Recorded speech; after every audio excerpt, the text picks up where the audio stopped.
Halo semua, selamat malam. Oke.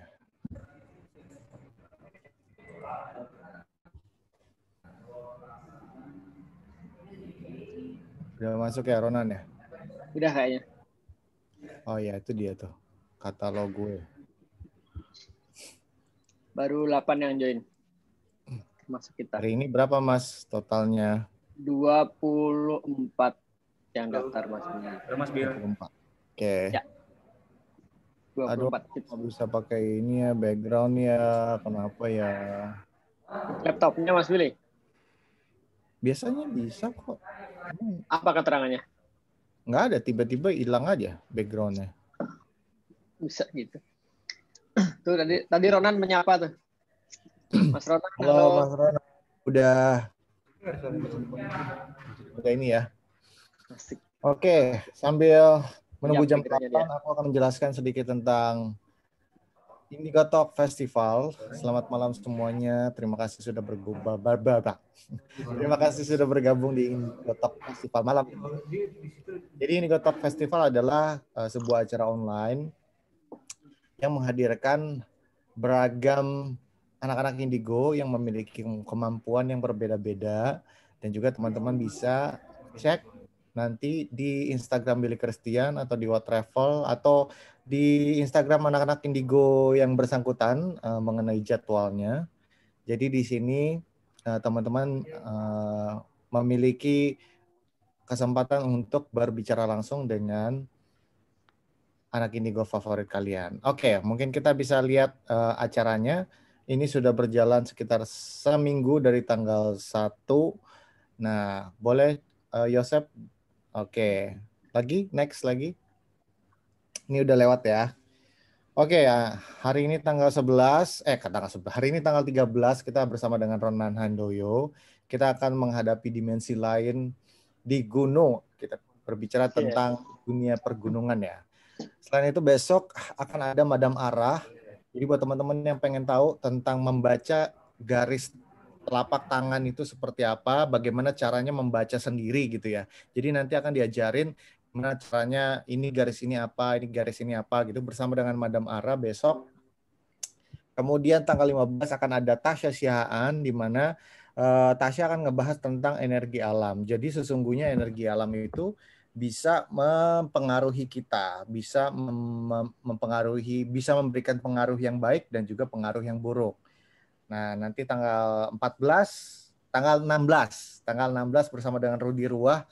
Rudi akan berbicara tentang kodam, sosok kodam, bagaimana caranya untuk mengetahui sosok kodam apa sih yang ada di samping kita gitu, dan bagaimana caranya untuk berinteraksi dengan mereka. Kemudian tanggal 17 akan ada Citra Prima, akan ngebahas tentang afterlife, bagaimana kehidupan setelah meninggal. Jadi buat kalian yang penasaran tentang setelah kita meninggal itu akan seperti apa, bisa langsung mengikuti bagian afterlife. Selanjutnya tanggal 18 akan ada Prabu Revolusi dan juga Zizi Sahab. Sepasang suami istri yang memiliki anak indigo. Zizi Sahab juga adalah anak indigo.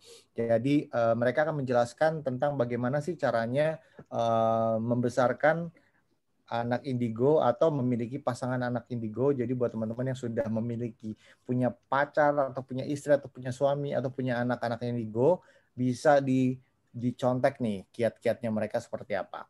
Kemudian tanggal 19 akan ada Diari Cewek Indigo, yaitu Diari Cewek Indigo adalah sebuah karakter komik yang dia senang sekali membahas tentang hal-hal spiritual dan supranatural. Nah, Tiara akan menjelaskan tanggal 19 itu tentang bagaimana caranya untuk menyalurkan energi ke dalam gambar gitu. Tiara kan suka gambar. Nah, kalau buat teman-teman yang suka ngegambar, gimana caranya supaya bisa memasukkan energi ke dalam sebuah gambar itu, cara gimana nanti Tiara akan men-share ke teman-teman tanggal 19. Kemudian tanggal 20 akan ada Elmika bersama dengan akan membahas tentang out of body experience atau astral projection. Jadi Elmika akan ngajarin ke kalian gimana sih caranya supaya astral projection. Tapi harus hati-hati ya. Oke, tanggal 21 ada Masius dari Diari Mata Indigo. Dia akan ngebahas tentang poltergeist bersama dengan cara-cara untuk menanggulanginya gimana. Dia akan ngasih lihat ke kalian video-video poltergeist. Wah, seru banget ya. Pokoknya segala macam tentang hantu yang menggerakkan benda-benda buat teman-teman yang juga sharing juga terbuka ya cerita-cerita tentang poltergeist.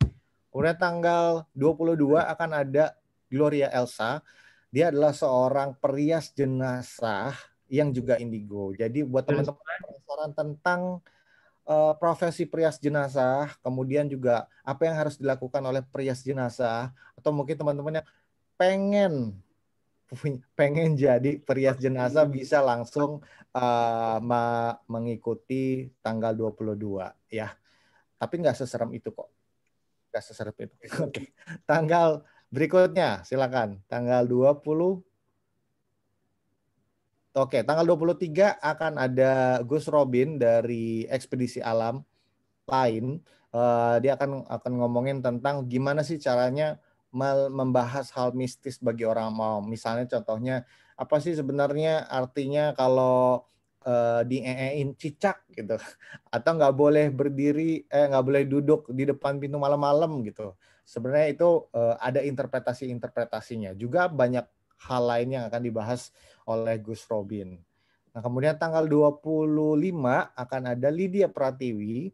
Buat teman-teman yang pengen tahu gimana sih caranya untuk belajar membaca tarot itu kayak gimana sih caranya menginterpretasikan, atau mungkin teman-teman pengen juga tahu bagaimana cara untuk membacakan orang lewat media tarot, bisa langsung ngikutin di tanggal 25. Kemudian tanggal 26 akan ada Ananda Ramarta. Dia adalah seorang bisa gue bilang dia itu spiritual coach, dan dia akan menyampaikan tentang bagaimana caranya melatih intuisi manusia untuk kehidupan yang lebih baik. Jadi kalau kita ngerasa kita punya intuisi, nah intuisi itu bisa dilatih lagi supaya lebih tajam. Jadi kita bisa mengandalkan intuisi kita. Itu tanggal 26. Kemudian tanggal 27 kembali bersama dengan Madam Ara. Nah, kita akan diajarin gimana caranya membaca nasib dari daun teh. Nanti teman-teman bisa menggunakan mangkok atau gelas, kemudian dan juga daun teh. Jadi bisa praktek sendiri gimana sih caranya, sama halnya seperti membaca tarot, tapi kita menggunakan media daun teh. Tanggal 28 ada Meta Surya Wijaya.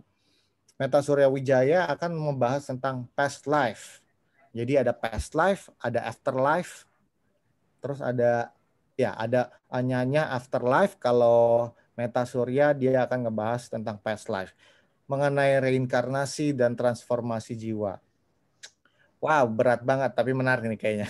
Jadi buat teman-teman yang penasaran siapakah diri kalian, atau apakah ada caranya supaya kita mengetahui past life kita, kemudian bagaimana hal tersebut bisa berguna buat kita, bisa mengikuti sesinya Meta Surya tanggal 28. Kemudian tanggal 29 akan ada special guest. Kita belum rilis, nanti tanggal 15 kita akan rilis posternya. Ya Mas Arif ya, tanggal 15 ya. Siap. Special guest yang mungkin teman-teman pasti udah tahu, cuman nanti kita akan rilis tanggal 29. Yang jelas siapin aja waktunya. Tanggal 15 nanti kita akan rilis. Kemudian tanggal 30 ada Citra Prima lagi akan ngebuka tentang untuk tanggal 30 akan ada 2 sesi ya. Akan ada 2 sesi. Yang pertama adalah Kundalini Part 2, di mana sebelumnya pembahasan tentang Kundalini masih berlanjut lagi. Kemudian itu Kundalini Part 2 itu jamnya jam 7 ya? Jam 7 ya Mas ya? Ya, mulai jam 7. Jadi agak mundur sedikit sampai lah. Jam 8:30. Kemudian jam 9 sampai 90 menit ke Setengah depan. siap, Ya, itu setengah 11. tentang energi cakra dan dalam daily life. Jadi bagaimana caranya kita bisa mengaktifkan, bisa mengasah energi cakra kita lewat kegiatan sehari-hari itu bagaimana caranya. Kemudian yang terakhir adalah sesi gratis, semua orang bisa ikut di dalamnya, yaitu Halloween Costume and Makeup Competition Virtual Party. Jadi teman-teman bebas untuk mengajak teman-teman yang lain. Yang jelas nanti di tanggal 31 aku akan mengajak semua narasumber yang terlibat di Indigo Talk semuanya, dan kita akan mengadakan kompetisi make up dan juga kostum. Nanti akan ada hadiahnya siapa yang akan menang. Jadi bebas, it's free entry gitu. Jadi teman-teman, banyak banget acara-acara di Indigo Talk. Kalian bisa memilih sesuai dengan apa ya, sesuai dengan kesukaannya, sesuai dengan taste kalian masing-masing ya. Macam-macam banget. Jadi bisa langsung daftar aja. Dan juga nah ini udah jam 8 ya. Oke, kalau begitu boleh Yosep dibacakan. Ini udah kumpul semua atau belum ya? Malam ini aku Mas Billy yang jadi co-host mendampingi dirimu. Yosef sebagai operator seperti kemarin. Yosef operator ya. Ya, siap. Oke, selamat malam semuanya. Berjumpa lagi di Billy Christian Indigo Talk Festival Embrace Your Inner Self.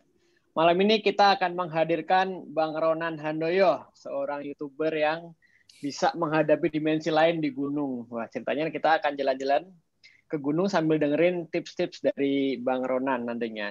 Tapi sebelum mulai acara, aku akan bacakan dulu peraturan dan tata cara acara malam ini. Nah, yang pertama, acara akan berlangsung selama 90 menit ke depan. Kemudian yang kedua, semua peserta akan di-mute untuk menghindari keributan selama acara berlangsung. Yang ketiga, peserta dilarang untuk merekam keseluruhan acara, namun diizinkan untuk mengambil dokumentasi dalam bentuk foto dan video untuk kemudian diupload ke Instagram Stories. Yang keempat, bagi peserta yang ingin mengajukan pertanyaan saat sesi diskusi, dapat menekan tombol reaction hand atau bertanya via chat, dan bagi peserta yang ingin menanggapi pernyataan saat sesi diskusi, dapat menekan tombol reaction thumb. Kelima, pertanyaan tidak mengandung unsur sara, politik, dan hal-hal bersifat negatif lainnya. Yang keenam, moderator berhak meng-kick peserta apabila ada peserta yang tidak tertib setelah terlebih dahulu diberikan peringatan. Nah, inilah tata cara Indigo Talk Festival. Nah, untuk berikutnya kita balik lagi ke host utama kita malam ini, yaitu Mas Billy Christian. Silahkan Mas Billy. Iya, oke teman-teman. Terima kasih semua yang udah bergabung. Jadi malam ini kita akan membahas tentang dunia lain, dunia dimensi lain, alam yang berbeda. Jadi bagaimana caranya menghadapi dunia lain? Gimana Ronan? Kalimatnya bagaimana caranya menghadapi dunia makhluk astral yang berada di alam gitu ya? Kedengeran nggak sih? Kedengeran nggak Mas Billy? Oke. Agak kecil sih Mas. Lagi camping nggak ini? Kedengeran nggak Mas? Halo. Dengeran. Ya, jadi kita akan ngebahas kenapa aku meminta Mas Ronan untuk ngebahas tentang dunia pergunungan, karena aku ngelihat Mas Ronan itu suka banget pergi ke gunung gitu kan, ke hutan-hutan, ke alam bebas gitu, dan juga ternyata dia juga seorang anak indigo. Nah, Mas Ronan, yang kita sebelumnya aku belum pernah mewawancara Mas Ronan nih teman-teman. Jadi ini sekalian Indigo Talk sebenarnya.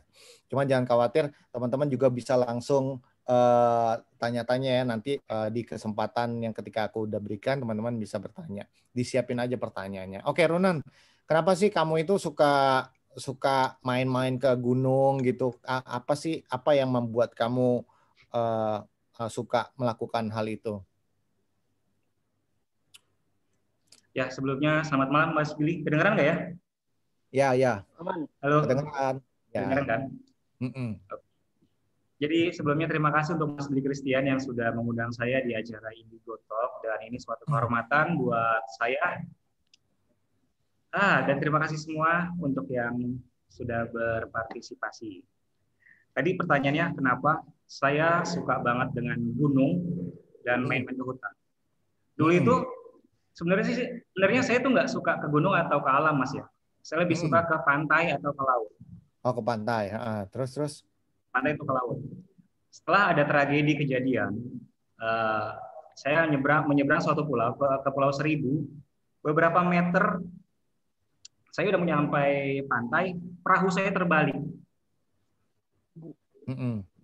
Perahu saya terbalik dihempas ombak. Nah, disitulah saya nggak suka pantai dan akhirnya memang dari kecil hobi saya itu pramuka, Mas. Oh, anak kalau pramuka kan identik dengan Oke. Ya, pramuka identik dengan alam, dengan camping. Itu dari kelas 1 SD loh saya pramuka. Dari kelas 1 SD saya sudah pramuka dan memasuki SMP mulailah ada acara camping, ada acara hiking, dan ada acara untuk pelatihan semi-semi mapal. Dari situlah saya menyukai alam dan menyukai gunung.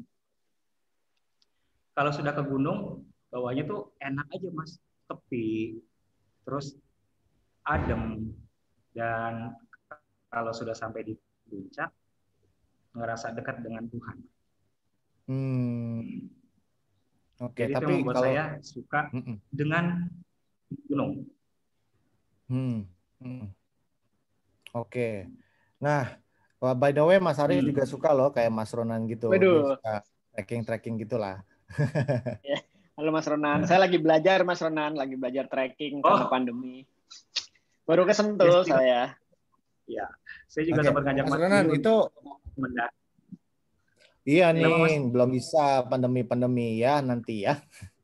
Ya. Mas Ronan, kalau di hutan gitu, sejak kapan sih Mas Ronan sudah mulai menyadari kalau diri Mas Ronan itu memiliki kemampuan gitu? Oh, jadi ini saya akan flashback lagi. Sebelumnya saya sudah menulis pengalaman saya ini di salah satu blog. Saat itu saya sedang galau. Saya mengalami insomnia selama hampir 1 minggu, masih nggak bisa tidur. Oh, baru seminggu. Jadi kalau sudah selepas subuh baru saya tidur. Saya baca-baca blog misteri. Sedangkan saya sendiri punya pengalaman mistis yang banyak. Akhirnya saya tulislah pengalaman saya. Yang pertama yaitu bayi ambar nenekku. Dan nggak nyangka tulisan saya itu booming. Lalu ada salah satu YouTuber ingin mengangkat kisah saya tentang bayi ambar. Itu saya tulis kenapa asal mulanya saya bisa menjadi seperti ini. Yaitu nenek saya kan, mbah saya kan masih punya adat Jawa. Mbah saya itu Jawa Timur dan punya adat kejawen yang kuat banget, Mas. Setiap 1 minggu sekali membuat sajen untuk bayi ambar. Nah, kalau sudah nenek saya atau mbah saya tertidur, hobi saya adalah makanin sajen yang dibuat oleh mbah saya.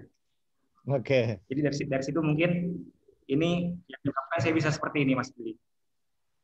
Oh gitu. Tapi bayi ambar sendiri apa sih, Ronan? Mungkin ada teman-teman yang nggak tahu bayi ambar itu apa. Bayi ambar itu memelihara roh, Mas. Kan kalau orang ada memelihara tuyul itu hanya segitu-gitu aja. Kalau bayi ambar ini enggak, dia seperti manusia. Dia punya usia 1 hari, 1 bulan, bahkan sampai dewasa dan menikah. Iya. Jadi bayi ambar yang di dalam kotak almarhum mbah saya itu sudah berumur hampir 12 tahun.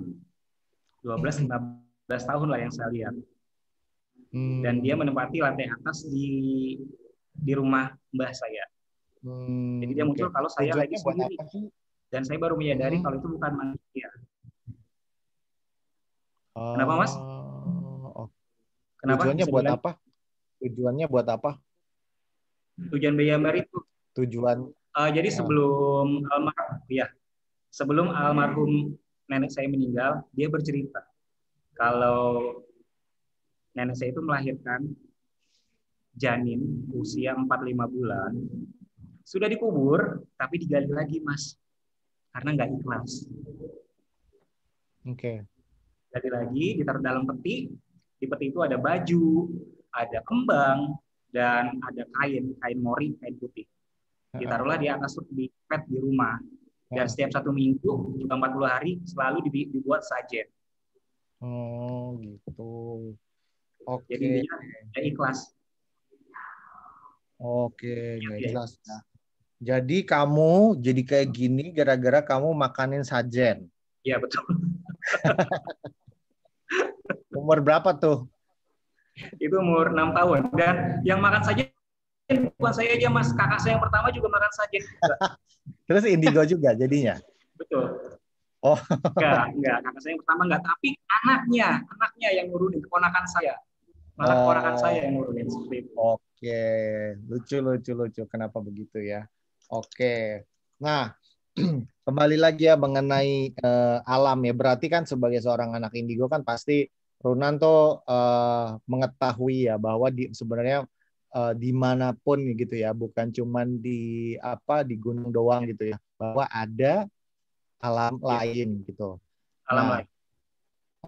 Alam lain. Nah, gimana sih sebenarnya alam lain tuh kalau kan masing-masing anak indigo kan punya interpretasi masing-masing. Kalau menurut Ronan tuh alam lain tuh apa sih gitu? Makhluk astral apa dan seperti apa jenis-jenisnya gitu. Jadi kalau alam lain menurut saya alam yang di luar alam manusia, Mas. Di agama saya kan sudah diberitahukan bahwa di dunia ini ada alam gaib dan alam manusia. Jadi kita harus mempercayai. Yang tidak mempercayai gaib kadang-kadang seperti di channel saya banyak yang komen gitu, ini hoax, ini segala macam. Berarti tidak mempercayai adanya hal-hal gaib, Mas. Sedangkan di agama saya Muslim, itu sudah ada dibahas kalau ada 2 alam manusia dan alam jin atau alam gaib. Jadi intinya memang kita harus percaya kalau alam lain itu ada. Fungsinya kira-kira menurut kamu kenapa? Ya maksudnya of course lah ya, ini dari ajaran agama ya. Aku Kristen, jadi aku agama juga sambil berusaha untuk cari tahu gitu ya. Oke. Nah, apakah penghuni alam gaib itu bisa apa ya? Yang selama ini tindakan mereka terhadap kamu bagaimana? Kalau selama ini sih tindakan alam gaib dan makhluk-makhluknya. Ini saya beberapa waktu yang lalu ada salah satu saya bisa menyebut dia anak KKN, salah satu pondok pesantren. Dia melihat saya, Mas, melihat saya dengan cara yang kayak orang neliti gitu. Padahal saya sama teman saya nih beberapa orang, tapi cuma saya yang dia pandang gitu. Dan dia berbicara sama saya, Runan, kamu hati-hati ya. Kamu ini magnet, kata dia. Dimanapun kamu berada, mau kamu ngomong kayak mau kamu diam, mereka akan mendekat. Dia bicara seperti itu. Lalu ada juga saya punya ayah angkat yang sekarang sudah meninggal. Ayah angkat saya juga berbicara, Runan, kamu hati-hati ya sama diri kamu. Siapapun yang dekat dengan diri kamu, dia otomatis akan membuka dirinya tanpa sadar. Akan apa? Akan membuka jati dirinya tanpa sadar. Jadi akan membuka jati dirinya siapa gitu, tanpa saya harus ngajak ngobrol. Berarti kayak kamu tahu dong, aku jati diri sebenarnya apa gitu. Nggak mungkin di sini, Mas. Jangan di sini, nanti aja ya. Cuma mungkin ada teman-teman yang nggak bisa menemukan jati dirinya kan, Runan. Jadi mungkin kamu bisa membantu gitu. Oh, itu banyak banget, Mas, via DM, dan saya sudah hampir stres, sudah beratusan DM yang nanya seperti itu. Dan maaf kalau belum terjawab satu persatu. Iya, artinya ketika kamu udah menyandang label indigo ke dalam diri kamu harus siap-siap bahwa semua orang akan mengacu melihat ke kamu. Artinya akan ada konsekuensinya gitu. Karena kamu udah menyatakan bahwa aku ini indigo dan semua orang ingin mencari cara, minta pertolongan. Jadi menurutku wajar aja gitu. Wajar ketika mereka semua akan meminta ke arah kamu, meminta bantuan kamu gitu. Oke, teman-teman. Ya, ini mengenai Bang Rona nih. Aku langsung buka sambil kita ngobrol ya. Ada yang udah mau nanya gak nih? Kolom chat aku mana ya? Oke. Ada di bawah. Ada yang mau nanya gak nih? Silakan, aku buka ya untuk dua nanya pertama. Dari Mas Ibnu Salam. Ini menanya-nanya tentang udah naik gunung mana aja, udah bertemu makhluk apa aja nih. Mau aktifin kamera apa langsung jawab aja nih? Langsung aja, langsung yang ya silakan buka biar ketahuan jati dirinya apa. Oke, siap. Bentar, aku buka ya Ibnu. Mas Ibnu boleh ya ngobrol langsung ya. Bentar. Boleh di-unmute Mas Ibnu. Silakan kalau mau aktifin kamera juga boleh. Halo Mas Ibnu. Ya, siap. Halo. Mas Ibnu. Halo. Kedengeran ya? Mas Ibnu, salam. Ya. Aku nggak kedengeran kan? Iya, mau ini nanya itu aja. Nanya ke gunung mana aja, terus udah ketemu makhluk apa aja gitu. Beda nggak dengan misalkan yang di kota atau di pemukiman kita dengan di gunung gitu? Oke. Iya, berarti udah kedengeran ya Runan ya, silakan dijawab.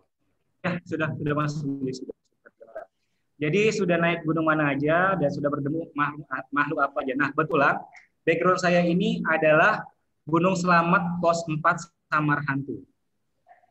Dan ini pos yang paling legend di Gunung Selamat.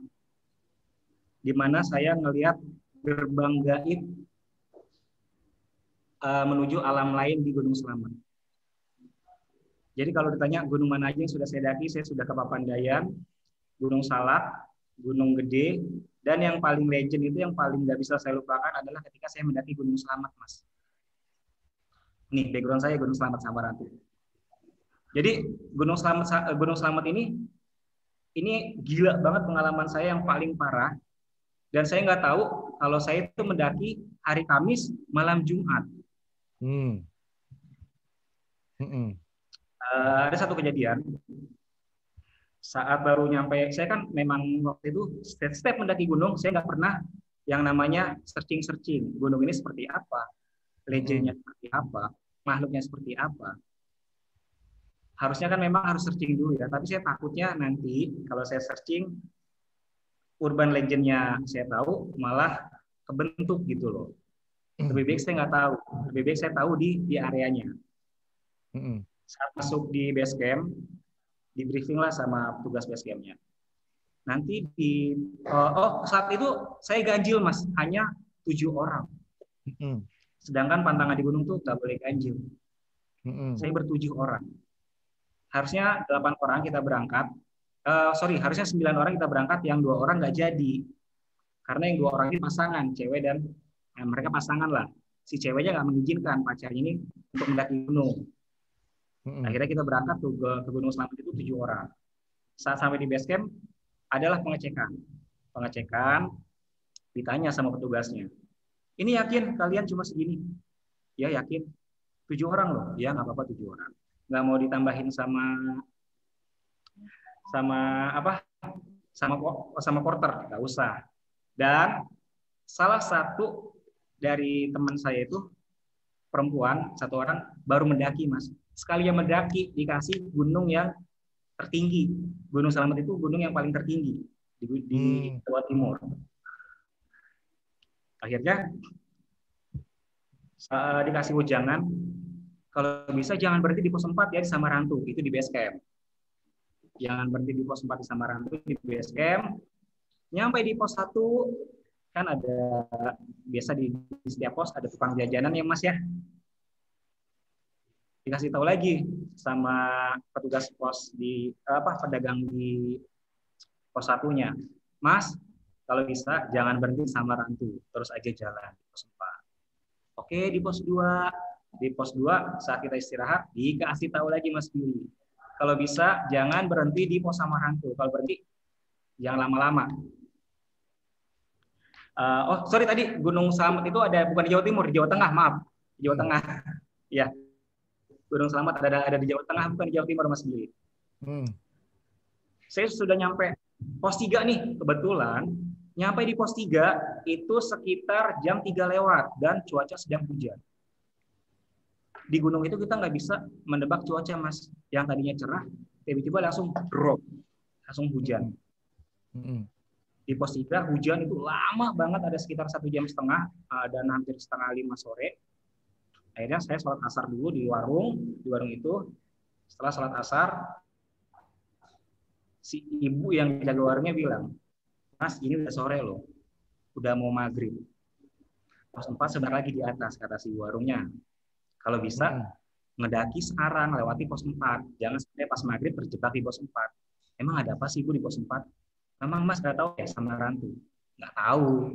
Ternyata samar hantu itu singkatan, Mas Billy. Apa? Samar hantu itu singkatan. Samar-samar ndelok hantu. Oh. Samar-samar ndelok hantu. Samar-samar melihat hantu. Jadi memang di pos 4 itu base camp-nya mereka lah. Dan memang setelah kita briefing, aku briefing sama timku nih, Mas. Gimana nih? Kita udah sore. Mau stuck di sini di pos 3 atau langsung ke pos 4?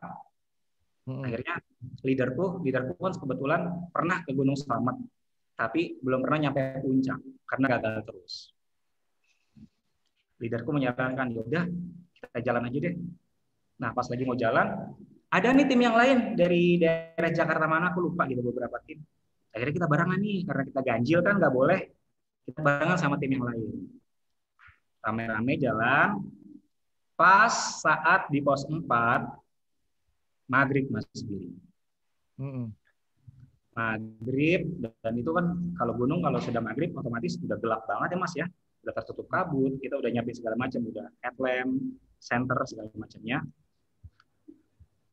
Kebetulan aku tuh di kelompokku dipimpin sama leader yang lain yang dari Jakarta, yang sudah hafal daerah Gunung Slamet itu. Leaderku bilang, sebentar lagi kita mau nyampe pos 4 nih, jangan ngelamun di sini. Oke, ngomong nih pos 4 sebentar lagi, jangan berhenti di sini. Nah, ini benar-benar ya. Itu semua aku nggak nyadar kalau itu malam Jumat, Mas Billy. Aku nggak nyadar kalau itu malam Jumat. Aku kira pos 4 cuma pos biasa aja kan. Oh, jadi maaf.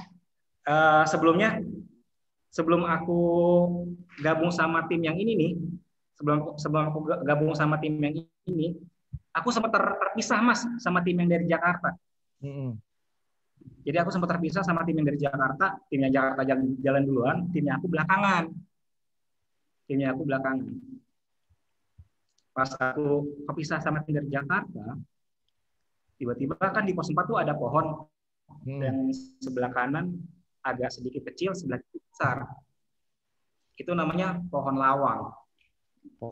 Temanku udah lewat semua nih, Pohon lawang. Pohon lawang artinya pohonnya mirip pintu, Mas Billy. Hanya bisa dilewati satu badan. Oke. Hanya bisa dilewati satu badan. Yang kanan itu agak besar, agak kecil, yang kiri itu besar. Nah, teman-teman aku ini udah lewat semua. Tapi aku ragu, Mas, untuk melewati pohon itu. Kayak ada yang bisikin, Nan, hati-hati. Lalu aku dalam hatiku ngomong, ini kok pohon kayak pintu ya. Dalam aku ngomong ini pohon kayak pintu, tiba-tiba pohonnya berubah, Mas. Tahu nggak sih kayak gerbang-gerbang zaman dulu tuh, gerbang kerajaan zaman dulu yang dari kayu. Itu pohonnya langsung berubah. Dan yang tadinya banyak semak-semak nggak ada sama sekali. Aku merinding. Nah ini posnya nih, pos samaran itu. Pos 4-nya seperti ini. Mas bisa ngeliat kan belakangku kayak gini nih. Aku baru aja ngomong ini kok pohon kayak pintu gitu loh. Berubah langsung jadi gerbang, Mas, pohonnya. Dan tinggi gerbangnya dari kayu. Semak-semak yang ada di kanan kiri itu berubah semua, tutupan kabut. Yang aku lihat hanya gerbang, yang kiri ketutup begini, yang kanan terbuka ke arah dalam. Nah, tiba-tiba aku kan timku 3 orang cewek, 4 orang laki-laki. Temanku yang cewek manggil nih, Bang Runan, woi buruan jalan gitu kan. Tapi dari balik pintu itu Mas, suaranya dari balik pintu itu, dari balik gerbang itu. Nah aku kan ragu kan, karena aku nggak ngeliat sosoknya. Nah nggak lama kemudian temanku yang cewek itu muncul dari pohon itu, gerbangnya hilang. Ngapain bang bengong aja di situ? Tuh ditungguin sama yang lain, kata temanku. Akhirnya udah duluan aku gituin. Sebelum aku ngelewatin pohon itu, aku baca Bismillah kan. Dalam hati Bismillahirrahmanirrahim. Aku melangkah kaki kananku di tengah-tengah pohon, kaki kiriku kekunci di belakang. Jadi aku nggak bisa gerak. Aku nggak bisa gerak, kekunci di pohon itu. Aku udah begini terus nih. Kan panik kan. Temanku yang cewek itu udah jalan duluan nih. Pas udah jalan, dia nengok lagi ke belakang. Bang, lo ngapain diem aja? Aku mau ngomong, tapi tenggorokanku kayak ada yang, apa sih, kayak tersekat gitu loh, Mas. Nggak ada suara yang keluar, cuma A gitu doang. Terus. Temanku yang cewek turun lagi nih, tanganku ditarik, buruan ditungguin. Kenapa, Mas? Ya terus. Ya, nah jadi pas aku lagi terkunci itu, temanku yang cewek turun nih, tanganku ditarik, buruan, udah tungguin bang sama yang lain. Baru aku bisa jalan. Larilah aku sekenceng-kencengnya. Aku nengok lagi ke belakang. Berubah lagi jadi pohon.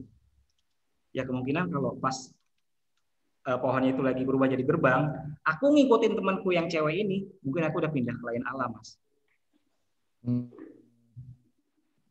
Berarti kalau berarti bisa dibilang kalau apa ya, buat teman-teman yang nggak punya kepekaan yang Runan gitu, ada gak sih yang harus persiapan harus dilakuin gitu untuk kalau mau ke gunung tuh persiapan apa sih buat yang ini ya, buat yang nggak punya, yang nggak peka dulu deh, buat yang nggak peka kira-kira persiapan apa aja nih yang harus yang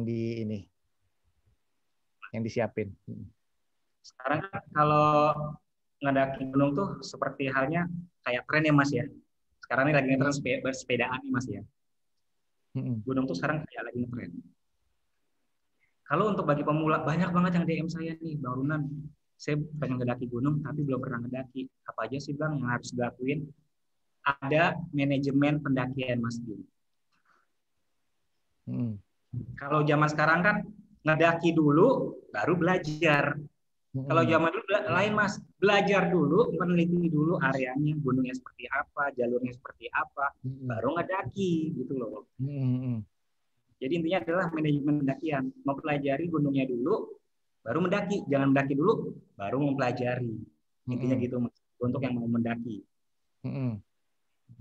Oh, oke. Terkait sama makhluk astral, kira-kira apa yang harus dilakuin nih Mas? Kalau tadi kan teknisnya ya, maksudnya gimana supaya kalau teman-teman yang enggak sensitif itu bisa aman gitu ketika mendaki gunung. Kira-kira persiapan apa aja nih selain tadi ya secara observasi dulu gitu kan? Apa nih yang untuk menghadapi makhluk astral? Satu, jangan merasa diri kita tuh jagoan. Aku punya pengalaman. Nah ini pengalaman ini waktu mendaki Gunung Slamet Mas Billy. Temanku udah beberapa kali mendaki Gunung Slamet dan merasa jagoan. Kita nggak tahu kalau dia bawa jimat. Pantesan aja dari awal mendaki sampai turun yang digangguin tuh dia dan aku. Kita pas saat turun dia baru ngomong kalau dia tuh bawa jimat. Jimat itu apa sih? Taring babi gitu loh kalau nggak salah. Aku marah-marah lah sama dia. Ngapain sih kesini bawa-bawa beginian? Fungsinya buat apa? Sebab gunung itu memang di agamaku dijelaskan kalau gunung dan lautan adalah rumah untuk mereka. Jadi kalau kita ke gunung tuh ibaratnya kita tuh tamu Mas, tamu dan nggak boleh kurang aja. Jadi temanku tuh bawa jimat gitu loh, bawa jimat, ya otomatis yang di sana juga ngerasa tersinggung. Jadi intinya kalau mau mendaki gunung, biar saat kita nggak bersinggungan dengan mereka, ada unggah-ungguhnya. Kalau bahasa Jawanya ada totokromonya. Dan kalau memang sudah bersinggungan, bagi yang orang biasa, intinya satu Mas, tenang, jangan panik. Semakin kita panik di gunung, malah kita akan kehilangan arah nantinya. Disitulah banyak pendaki yang hilang. Jadi kalau udah panik biasanya itu pendaki udah ngeblank dan banyak yang hilang biasanya. Terus. Nah, jadi satu tenang, yang kedua unggah-ungguh atau toto kromo, yang ketiga pamit sama orang tua. Yang terpenting itu Mas. Yang terpenting adalah pamit sama orang tua. Ya, banyak nih seperti halnya saya. Saya waktu ke Gunung Salamet juga termasuk nggak pamit sama orang tua. Saya alasannya adalah kuliah. Tapi pulang kuliah malah kabur 5 hari nggak pulang-pulang. Intinya adalah kalau kita mau mendaki itu yang pertama adalah dapat izin dari orang tua, pamit, dan orang tua tahu harus pergi kemana. Saya punya pengalaman, saya diracuni mendaki gini dari teman kampus saya. Saya nyebutnya si cewek gila karena memang cewek ini teman kampus saya ini dia tuh udah mendaki hampir semua gunung di Pulau Jawa, Mas. Perempuan loh ya. Perempuan ini sudah hampir mendaki gunung di Pulau Jawa. Yang gilanya lagi, besoknya mau puasa, hari awal puasa, dia tuh nge-WhatsApp saya. Bang, daki yuk Gunung Salak. Nah, aku marah-marah dong. Wah gila lo, besok mau puasa. Nah, jadi pas hari pertama puasa, aku juga UTS, Mas. Ujian tengah semester. Gak mungkin aku ngikut, besok UTS terakhir soalnya. Hari pertama puasa juga. Gampang, Bang. Sorenya kita pulang. Kata dia gitu kan. Enggak, gue gak mau ikut. Gue lebih milih kuliah sama puasa. Mereka jalan bertiga, Mas. Ganjil. Cewek 2, cowok 1. Si cewek gila ini, temanku ini nggak pamitan sama orang tuanya ke Gunung Salak.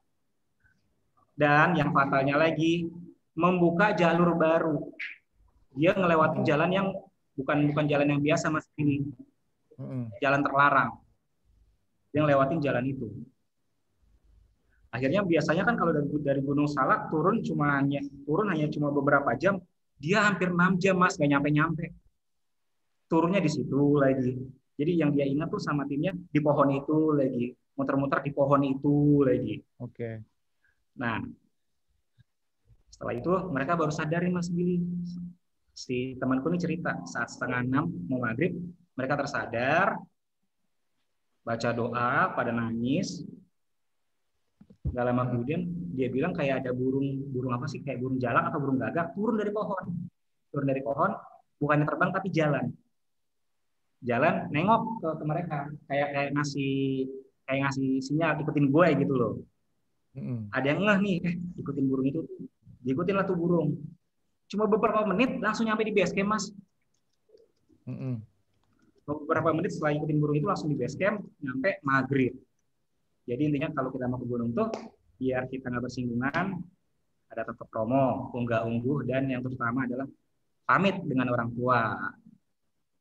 Itu ada yang komen tuh, Mas Ronan tahu aja kalau izin ortu itu penting. Oke. Itu ya, jadi itu yang harus dilakuin buat teman-teman yang enggak sensitif ya. Kalau yang sensitif juga sama aja tuh, Ronan. Sama, Mas, sama. Bahkan harus lebih ini lagi, harus lebih ibaratnya kalau orang tuh harus lebih merunduk lagi, jangan jumawa gitu loh, kalau istilahnya jangan sombong. Oke. Nah, pertanyaanku selanjutnya, apakah ada mitos-mitos yang nggak benar tentang makhluk astral yang ada di gunung? Ada nggak sih mitos-mitos yang kamu tahu sebenarnya nggak kayak gitu? Mitos-mitosnya. Oh, ada. Maksudnya nggak boleh pakai baju hijau lah, nggak boleh pakai baju coklat lah, nggak boleh pakai inilah, nggak boleh itu. Ya, ada. Apa aja tuh, Mas? Waktu boleh itu aja jelasinnya. Mitos-mitosnya. Waktu itu aku di gunung, ini aku nyeritain tentang Gunung Slamet ya. Gunung Slamet itu memang mitosnya nggak boleh ganjil. Nggak boleh ganjil. Dan nggak boleh di pos 4. Terus aku ganjil 7 orang. Ganjil 7 orang, terpisah dari yang lain. Udah ngeliat gerbangnya juga. Malam Jumat juga pas banget. Aku kira yang namanya samar hantu ya samar melihat hantu cuma hantu sekali datang, udah selesai. Ini enggak, lain Mas Billy. Aku tuh kayak disambut. Jadi kan di sepanjang jalan semak itu mereka berjejer semua.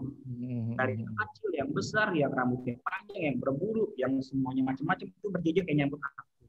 Berarti benar Jadi dong sepanjang mitosnya perjalanan itu. Mitosnya benar ternyata. Ternyata bukan samar dan itu jelas semua bentuknya Mas Billy. Dan cuma aku doang yang ngelihat. Aku kira samar gitu kan, katanya samar-samar melihat hantu, itu jelas semuanya. Mereka kayak barikade nyambut kita semua. Kalau yang nggak benar yang mana, apa aja tuh Mas? Yang nggak benar gitu. Ya misalnya di kalangan pendaki gunung gitu ya, ada mitos-mitos yang nggak benar gitu, dan memang kayak gitu. Yang nggak benar ya, kalau yang benar kan tadi ya. Yang nggak benar misalnya nggak boleh pakai baju hijau, nggak boleh pakai baju hijau kenapa gitu. Ya. Yang nggak benarnya mitosnya misalnya kayak, nggak boleh pakai baju warna gelap nih. Takutnya diambil ini, ambil itu nggak benar. Kenapa Mas?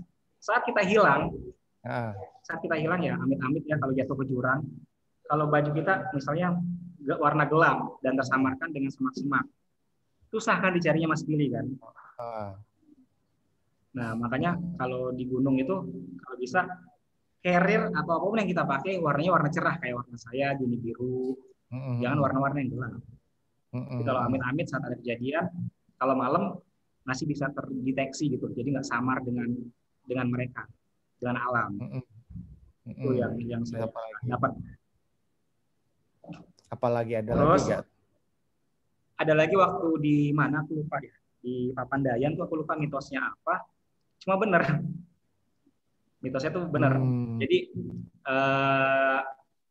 Papandayan itu kan mitosnya, arti Papandayan artinya pandai besi.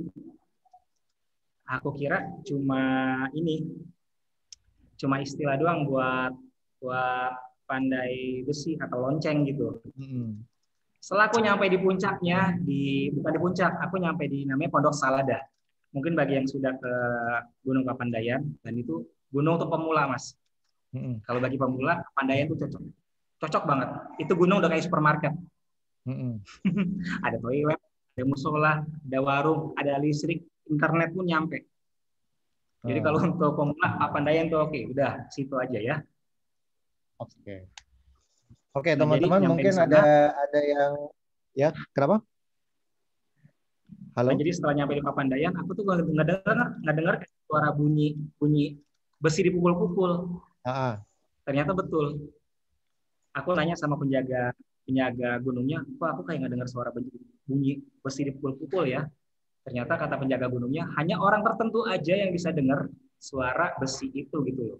Mas tahu nggak artinya Papandayan? Artinya pandai besi gitu loh. Dan mungkin itu orang yang lagi bikin pandai besi di situ paling. I see. Oke, teman-teman, mungkin teman-teman pada saat pergi ke gunung mungkin pernah mengalami hal yang ganjil, menyeramkan gitu ya. Mungkin teman-teman juga pengen tahu sebenarnya apa yang terjadi di sana. Boleh aku buka share ya buat teman-teman yang mau menceritakan, cuman penceritakannya ini aja ya, singkat aja ya. Kira-kira kejadiannya apa dan apa yang pengen teman-teman ketahui, nanti Ronan untuk berusaha untuk jawab. Ya, silakan. Silahkan raise hands atau komen deh, nanti aku bukain mic-nya sama videonya kalau diperlukan. Gitu. Tapi yang berhubungan dengan hal-hal ganjil ya. Dari Citra Febrina nih Mas Billy, boleh ya? Silakan. Ya. Ya, coba Kak Citra udah aku unmute. Kalau bisa pakai video silahkan.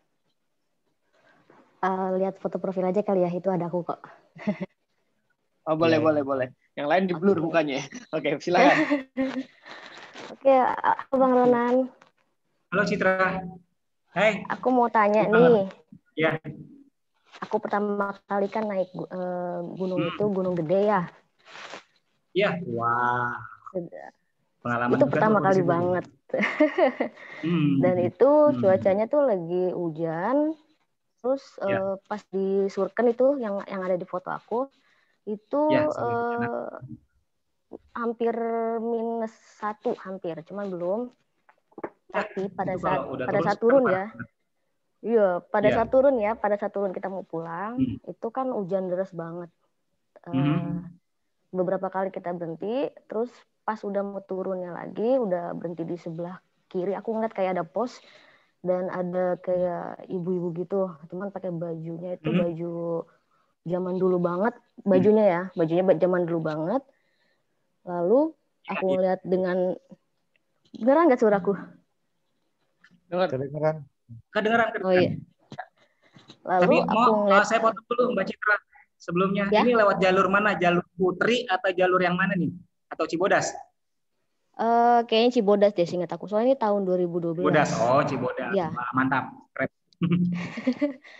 Terus pas udah turun aku ngeliat di kiri itu aku kayak ngeliat ada pos. Tapi aku ngeliatnya itu ibu-ibu berdiri pakai baju zaman dulu gitu. Yeah. Entah itu lurik ya, jenis-jenis baju lurik atau apa. Aku nggak tahu. Tapi pas aku full mau ngeliat balik badan itu udah hilang. Terus aku turun, lanjut lagi turun, terus tiba-tiba aku kesandung. Nggak tahu itu aku kesandung apa. Karena jujur, kalau aku tuh tipe yang nggak bisa terlalu jelas ngeliat, tapi kalau ngerasain lumayan. Nah, terus aku kira aku kesandung biasa, kepleset lah ya. Ya namanya juga masih berpikir logis. Terus pas udah kita turun, udah sampai di warung, udah dikit lagi mau ke parkiran lah ya. Itu aku duduk persis di depan pintu. Pintunya itu pintu warungnya kebuka lebar banget. Ada satu senior aku, dia lewat, terus dia nyapa kita yang ada di warung. Otomatis dia pasti ngeliat aku dong, karena dia kan pas aku itu posisinya ada di depan pintu. Bang mau kemana? Kata gitu kan. Ini pengen nyusul sama yang lain nih, pengen ngeliat nih. Soalnya ada yang belum pada sampai. Itu sekitar jam 6:30 malam. Lalu aku langsung otomatis ke mobil dong, karena kita kan udah capek banget kan. Itu sambil ketiduran, tahu-tahu bangun jam 9, ternyata semuanya pada panik nyariin aku. Terus mereka tanya kan, ini kemana nih Citra nih? Ada tuh di mobil. Salah satu teman aku dia marah-marah. Lu gimana sih dicariin sama kita juga gitu kan. Ya Allah, gue dari maghrib pun udah nyampe pos, udah nyampe parkiran gitu kan, udah tidur pules. Yang lain ternyata pada panik. Itu semua senior aku tuh berasa kayak ngerjain banget itu. Terus ada satu senior yang tadi lewat itu, yang lewat warung itu, yang aku kira dia ngeliat aku, ternyata dia nggak ngeliat aku. Lalu terus udah kayak gitu, kita pulang. Terus kita berhenti di kampus. Itu sekitar jam 2 pagi atau jam 12 malam. Otomatis kan aku nggak bisa balik ke kosan ya, karena kan ditutup. Jadi kita ngedeprok aja gitu di semacam gazebo di kampus. Tidur atau saling ngobrol. Paginya jam 5 aku ngejelasin sama senior aku yang nggak bisa ngeliat aku itu. Bang, serius bang, gue ngeliat lu jalan, tapi masa lu nggak ngeliat gue? Terus dia bingung gitu kan, serius gue nggak ngeliat lu. Terus tapi pada saat gue ke atas, gue tanya sama yang pada turun, Dek ngelihat ini nggak cewek ciri-cirinya tuh sama kayak aku. Dia ngejelasin ciri-cirinya kayak aku. Dan yang ditanya itu dia bilang gini, oh ada kok di atas yang jalannya pincang-pincang itu ya. Aku kan pincang karena ini ya karena kesleo itu kan. Iya, ada di atas. Oh ya udah makasih ya. Mereka ke atas semua ternyata nyariin aku gitu. Nah terus ya dia ngejelasin, aku juga ngejelasin, kita sama-sama berargumen kalau aku emang nggak salah karena kan aku udah turun gitu kan. Ternyata dia ngeliat aku. Setelah itu nggak lama kemudian gendang telinga aku sebelah kiri itu agak pecah, berdarah. Aku nggak tahu kenapa. Ternyata pas ke THT itu karena pengaruh suhu. Iya betul. Dan pengaruh suhu dan kondisi aku waktu itu emang lagi flu. Dan tulang hidung aku pun itu ternyata ada sedikit berbeda lah. Jadi langsung belok ke kuping. Setelah itu aku ke THT, pulang ke rumah, udah sembuh, balik lagi ke kampus. Ternyata kaki yang aku kesleo itu nggak sembuh ternyata. Nah aku nggak ngerti tuh. Aku paksain buat kuliah, buat kesana kemari. Aku nggak kuat. Akhirnya aku telepon orang di rumah. Kak, tolong cariin tukang urut dong. Aku bilang gitu kan. Nah ternyata pas aku pulang, bapakku nawarin. Bapakku kan hampir 11-12 lah kayak aku. Bapakku nawarin buat mijit aku. Pas baru dipegang, badan bapakku semuanya merinding, bapakku merah. Merinding, bulu kuduknya tuh pada naik semua. Iya, ternyata itu nempel, itu bukan kesleo. Kalau kesleo kan pasti kalau dipijit sakit, ini enggak. Pas dipegang, aku hilang. Kaki aku sakit hilang gitu. Nah itu kenapa tuh Bang? Kira-kira Bang, aku dapat yang kayak ketemplokan jatuhnya kayak gitu dari mana? Posisi aku udah naik kah? Apa pas udah turun? Apa gimana tuh Bang? Enggak, sorry. Tadi pas turun itu jam berapa Mbak Citra? Jam 5-an. Tapi itu posisinya tuh gelap banget karena hujan. Jam 5 tapi mendungnya itu kayak mau jam 6. Itu di pos berapa Bang? Waktu itu? Udah nyampe pos berapa? Udah lewatin jadi, badak sih kayaknya. Kalau saran aku sih kalau udah hujan dan mulai turun kabut apalagi gelap, lebih baik stay aja, jangan melanjutkan perjalanan. Sebab itu udah bahaya banget. Mereka tuh udah waktunya, ibaratnya udah waktunya turun gitu, waktunya kumpul buat mereka. Dan itu juga pengalaman pribadiku waktu di gunung, sama di gunung ini juga, di Gunung Gede ya, di Gunung Gede juga. Itu aku waktu di Gunung Gede juga ngalamin kayak gitu juga. Kalau Mbak kan pas turun, aku naik udah ngecamp. Mau maghrib nih Mbak ya. Nah, jadi aku mau maghrib sekitar 15 menit lagi mau maghrib. Hal utama saat aku daki gunung adalah aku cari mata air. Aku nanya nih, Mbak kan tahu kan kalau di Surken banyak yang jualan tuh ya? Iya betul. Banyak pedagang di situ Mbak ya. Iya. Nah aku nanti sama yang jualan mata air di mana? Oh dekat Sep, ke kiri cuma turun aja. Bagi mereka dekat Mbak, ternyata itu jauh banget, harus turun. Mbak tahu kan mata air yang kecil yang ada batu itu? Iya, tapi aku nggak kedapatan buat ngambil. Nah ya, aku ke situ mau maghrib, aku udah was-was nih, ternyata betul, aku ditunjukin sama penunggu mata airnya, dan itu sama, pakai baju zaman dulu, baju lurik, baju kebaya gitu loh, kayak baju ratu, kayak baju keraton. Dia duduk di atas batu itu, nengok aku, senyum, keluar caling. Jadi yang aku lihat Mbak Citra ini memang sudah diikuti dari pas saat turun. Mbak Citranya juga kondisinya lagi nggak fit. Suhu tubuhnya turun, nggak fit, masain diri. Ya kan kalau udah hujan otomatis suhu badan kita belum beradaptasi. Ini pendakian yang keberapa Mbak? Kalau yang Gunung Gede pertama kali. Pendakian yang keberapa ini kira-kira? Kalau yang Gunung pertama Gede kali. baru sekali. Itu pendakian pertama kali udah nyiapin. Apalagi udah nyiapin fisik belum? Latihan fisik belum? Dadakan sih, tapi kita udah olahraga sebelumnya sih, udah diganti-ganti sama senior. Itu. Nah, jadi manajemen pendakian itu memang penting banget, Mbak. Manajemen pendakian memang penting banget. Naiknya semangat, tiba-tiba turunnya ngedrop karena di atas tuh kita harus menyesuaikan suhu tubuh kita gitu. Pas turun, Mbaknya udah ngedrop, sakit. Ini yang saya lihat ya, gelombang energinya sama dengan yang itu, ketemu, ikutlah sampai rumah. Itu. Oke, jadi udah terjawab ya, Citra ya, bahwa kamu ketempelan karena kondisi badannya lemah ya. Ya, dan itu pendakian pertama. Oke. Jadi harus tahu diri ya, harus tahu kondisi ya. Kondisi iya betul Mas. Ya. Karena aku juga mikir gitu, kalau udah naik ke atas, wah turunnya bakal ya udah tinggal turun. Ternyata memang harus ada manajemen pendakian. Kita juga harus mengatur tenaga ya, maksudnya jangan di-push sampai atas, ternyata pas turunnya udah nggak ada tenaga lagi gitu. Iya betul. Oh gitu kan. Oke, ini ada Hendra Wijaya Halim. Dia bilang, bener gak Karunan kalau kita udah turun, katanya jangan berbalik atau nengok ke belakang lagi. Nah itu tuh mitos, itu benar gak turunan? Nggak benar. Nggak benar. Kalau kita nggak nengok lagi, otomatis kalau ada di belakang yang ketinggalan, kita tinggal dong. Kan di satu tim itu ada yang namanya leader dan ada yang namanya sweeper. Fungsinya sweeper adalah ngecek semua anggota nih, ada yang ketinggalan atau enggak, ada yang tercecer atau enggak, ada yang capek atau enggak gitu. Fungsinya sweeper seperti itu. Kalau kita nggak boleh nengok ke belakang lagi, lepas semua dong. Jadi pisah-pisah. Itu hanya mitos. Dia yang paling belakang katanya tuh.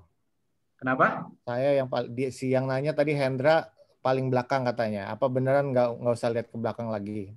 Nggak, itu hanya mitos. Dia sweepernya. Itu hanya mitos. Itu sweepernya. Berarti dia sweeper. Berarti hanya di hubungan aja, percintaan ya, nggak boleh menengok. Betul, nggak boleh nengok ke belakang, harus move on. Jadi harus ke depan gitu loh Hendra. Oke, boleh silakan buat yang mau bertanya masalahnya apa. Kalau bisa ceritanya agak ngebut dikit ya. Nanti sesinya cuma buat cerita doang. Oke, silakan yang mau bertanya. Ini ada yang nanya juga Mas di kolom komen Mas, katanya kalau bawa bawang putih, bawang merah supaya mereka nggak nempel ke kita, bisa nggak tuh dari Kak Selen? Oh, tuh. Ngaruh nggak tuh? Ngaruh nggak? Nggak ngaruh. Saya bawa bawang putih, bawang merah. Ini jujur ya. Nyambel. Kalau selama saya pendakian ke gunung, wah, nge-lag. Wah, digangguin nih. Bagian masak adalah saya. Berpengaruh sebenarnya. Ada pengaruhnya. Pengaruhnya iya buat isi perut, biar tambah semangat, biar tambah energi. Oh, benar. Tuh enak campur sarden ya, benar-benar. Ya, terus. Oke. Memang itu hanya mitos Mas. Sama itu hanya mitos doang. Ada lagi nih yang ngomongin tentang kalau cewek lagi dapet atau datang bulan gimana tuh? Boleh nggak naik gunung, Bang Ronan? Wah, kayaknya nge-lag nih dia. Kalau lagi datang bulan gimana, Ronan? Boleh nggak tuh? Kalau lagi datang bulan? Cek. Ya. Kalau lagi datang bulan, boleh nggak cewek naik gunung? Dengar? Ya, sekarang aman. Silakan. Kalau menurut saya, sebaiknya turun. Kenapa? Sebaiknya turun. Saya punya pengalaman, teman saya si cewek gila ini, dia baru mendaki di gunung apa saya lupa, Salak atau Gede, saya lupa, dia cerita. Pas sampai puncak, dia haid Mas. Dia haid, pas maghrib dia haid. Saat lagi tidur, istirahat, tendanya dicakar-cakar, ada nyakar-nyakar. Tendanya ada nyakar-nyakar dan si cewek gila ini kayak ngeliat ada tangan besar, kukunya panjang-panjang hitam, kayak mau ngambil dia gitu loh. Nah, jadi memang bukannya mitos ya, memang fakta. Kalau yang sedang haid lebih baik turun, sebab itu ibaratnya mengundang mereka, bau darahnya itu mengundang mereka untuk datang gitu. Ya. Lebih baik saya rasa turun. Bukan cuma dia doang, ternyata banyak yang bercerita kalau lagi haid banyak yang diganggu, ada yang ada yang sampai kerutan lah, ada yang sampai tiba-tiba dia pingsan lah dan baru sadar di base camp itu. Jadi saran saya lebih baik kalau sedang haid turun. Kalau baru putus pacar boleh Mas? Itu bagus banget Mas. Ya? Saya lebih suka itu, saya lebih suka. Nah, waktu itu baru itu saya naik seger lagi, pas turun bingung lagi. Oke. Ya. Oke. Mas Billy, ada yang resen dari Ice Dwi, mungkin kita unmute ya, siapa tahu dia mau cerita dikit atau mungkin nanya dikit ya. Ya, silakan. Boleh? Silakan dari ya. Halo. Hai. Halo. Hai. Langganan nih kayaknya nih. Silakan. Hai. Ya mau nanya Kak, kan aku kan waktu itu kan ke puncak untuk ngajarin, waktu itu aku SMA, terus ikut pecinta alam. Nah kebetulan waktu itu aku tuh lagi ngajarin adik-adik itu navigasi, dan kita nginep puncak itu di bagian kebun-kebun pisang gitu deh, yang tahu cuman senior doang sih jalan ke sananya. Banyak kebun teh juga. Nah ada satu ketika kita udah bikin camp di dalam kebun pisang ini. Nah, ada satu ketika ada barang ketinggalan di mobil. Kita harus turun nih. Aku kan sebagai senior ya, berarti aku yang harus turun dong sama beberapa senior juga gitu kan. Waktu itu aku udah kelas 2 deh kalau nggak salah. Kita turun termasuk satu pembimbing. Waktu itu pembimbing aku. Nah, kita turun nih berempat. Kalau nggak salah kita turun ke mobil. pas naik ke atas, kita tuh diketawain sama kuntilanak. Jaraknya tuh agak jauh, deket jelas banget suaranya. Terus senior aku bilang, nggak usah dilihat, udah jalan aja. Emang penasaran sih sebenarnya, pengen lihat gitu kan. Itu emang harusnya kita nggak boleh lihat apa? Ya udah emang abaikan aja gitu loh, Kak. Gitu aja sih. Itu jam berapa, Mbak? Kebetulan itu maghrib sih, karena udah mulai gelap dan barangnya ketinggalan. Jadi ya udah mau nggak mau kita gitu kan bertanggung jawab mengambil barang gitu aja, Kak. Oke, makasih. Kalau untuk orang yang jadi gini, Mbak, kalau untuk orang yang sensitif seperti saya sih pasti bakal nengok, penasaran. Tapi saran saya kalau untuk yang nggak sensitif, udah jalan aja deh, mendingan daripada nanti tiba-tiba takut dan ngeblank malah lupa jalur. Lebih baik, sebab banyak yang seperti itu, banyak kejadian dia diganggu, dia ditawain, dia ngeliat penampakan, tiba-tiba langsung ngeblank gitu kan, ngeblank dan lupa jalurnya di mana. Lebih baik jangan dilihat. Oke. Seperti halnya, seperti halnya saya waktu itu, saya udah nunduk-nunduk nih di Gunung Selamat, saya udah nunduk-nunduk, tiba-tiba saya penasaran kan, saya center langsung, saya udah nggak tahu yang kanan yang mana, yang kiri yang mana, gitu loh. Saya aja yang begini, saat saya nengok saya masih kaget gitu loh, apalagi yang seperti orang biasa, mungkin bisa langsung nggak fokus, takutnya malah nanti rutenya A jadi B, tiba-tiba dia ketawa lebih kenceng, kita takut dan lari, harusnya ke kanan malah jadi ke kiri gitu loh. Ya. Jadi saran saya jangan. Ya, malah disasarin nanti. Oke, baik. Terima kasih ya, Kak. Oke. Nah, Runan, bagaimana dengan seandainya, bagaimana kita bisa membedakan apabila orang yang di samping kita benar-benar orang atau jin yang menyerupai orang untuk mengelabui kita gitu? Ada kemungkinan nggak? Itu gimana caranya buat ngebedain? Atau apa yang bisa kita lakuin gitu?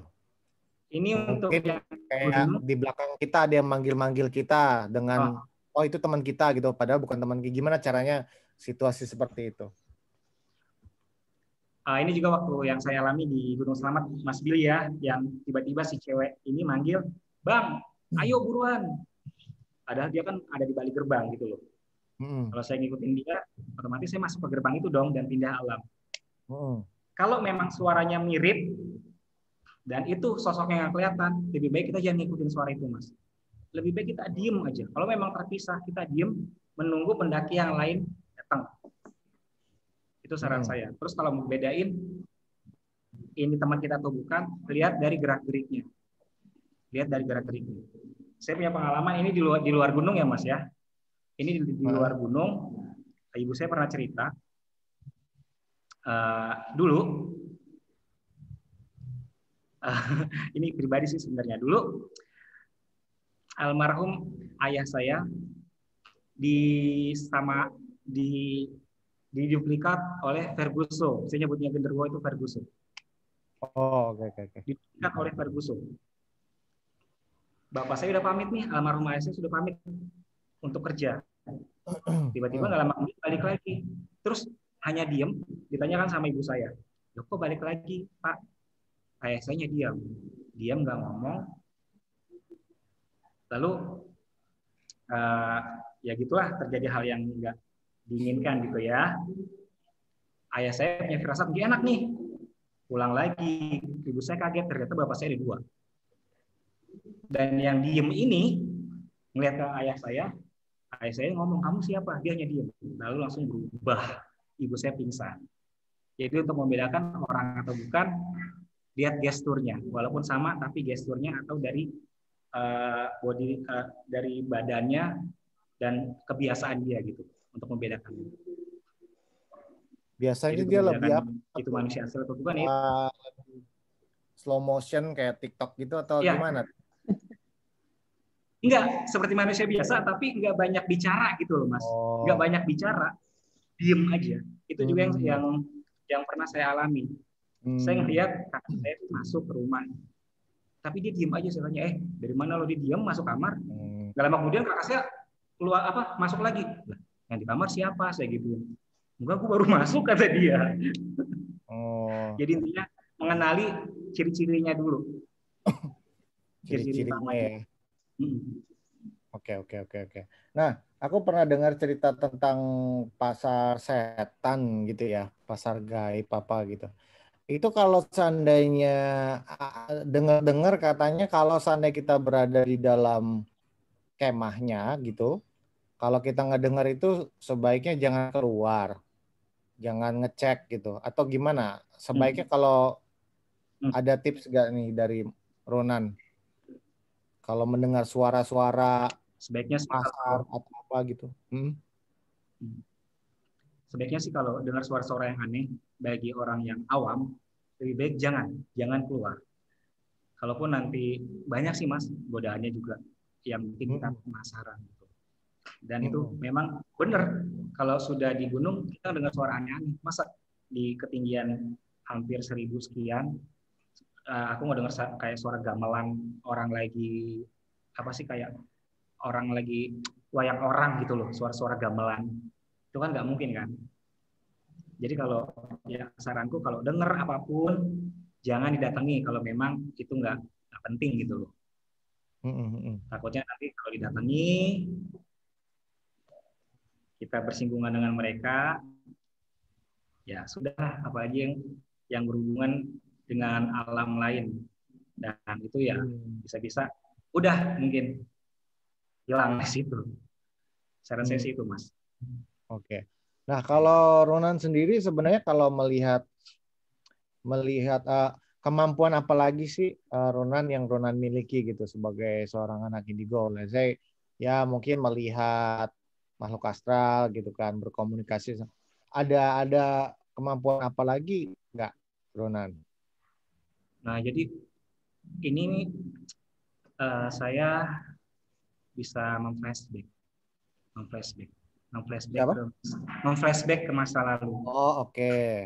Pengalaman saya yang paling tersedih adalah ketika saya berkunjung ke rumah almarhum Mbah Marijan, wisata Vulcano Gunung Merapi. Itu apa yang Mas lihat?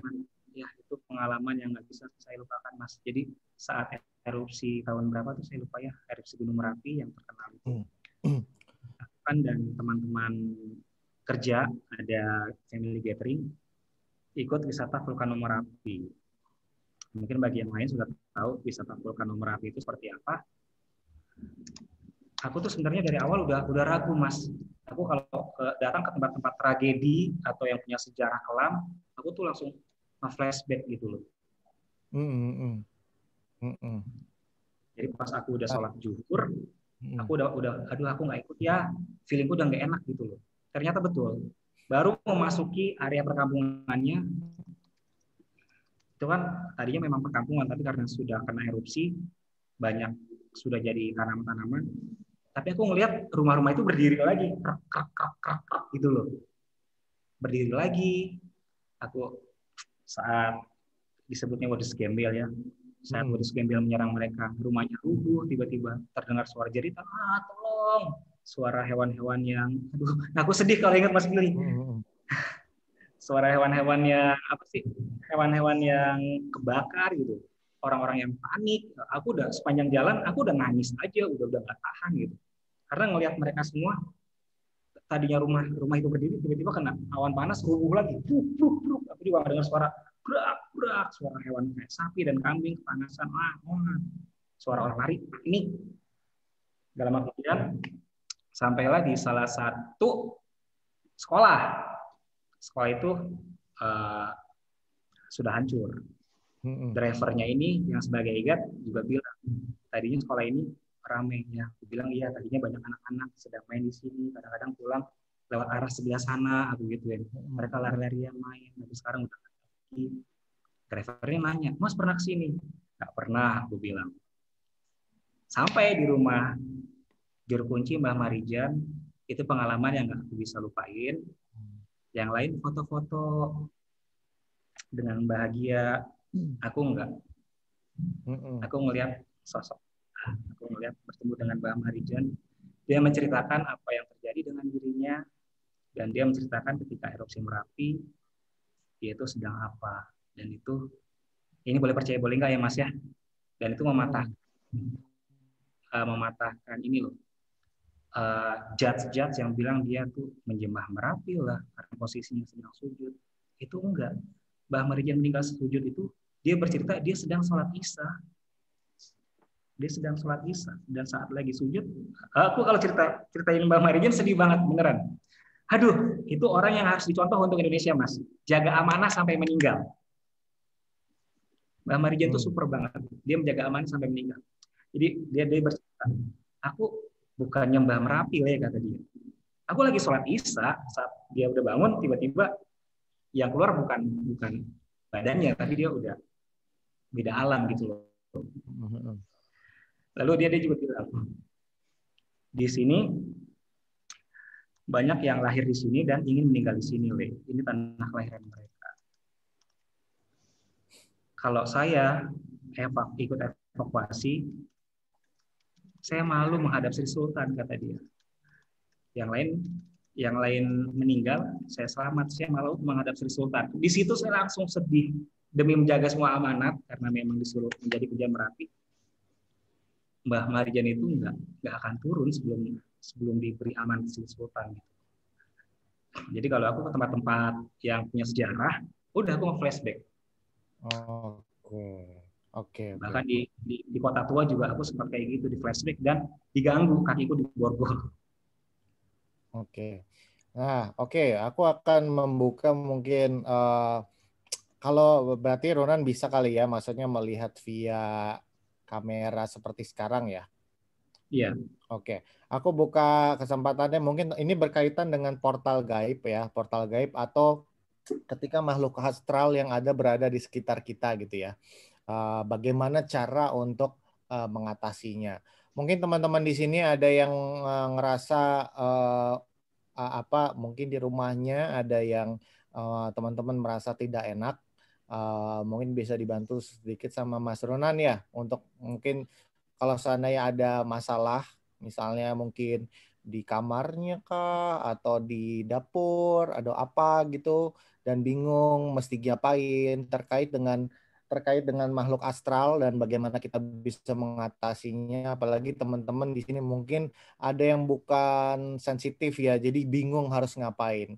Boleh ya Ronan ya, kita bantuin ya kalau seandainya ada yang punya keluhan, boleh ya Mas Ronan ya. Di kamar Mas Billy juga ada. Udah nggak usah kalau kamar. Di belakang dari tadi itu. Ya, jangan bahas. Saya gimana Mas? Terus jadi minta kamar saya gimana? Udah teman-teman aja. Ayo teman-teman silakan. Aku buka 2 orang yang mau yang merasakan nggak enak mungkin di rumahnya bisa. Nih mumpung ada Mas Ronan di sini nih bisa tahu apa yang harus kalian lakukan gitu. Pokoknya jangan bahas kamar gue ya, awas loh. Oke, silakan teman-teman. Kan boleh yang mau ini,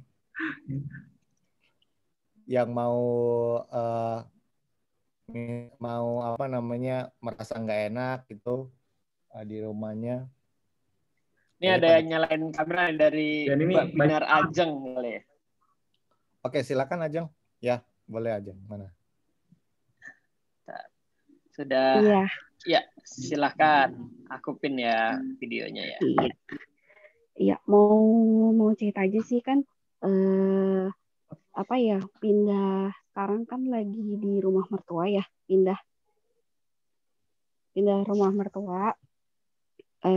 Terus entah kenapa pas baru sejak masuk ke sini tuh kayak bawaannya tuh kayak mual-mual terus gitu loh.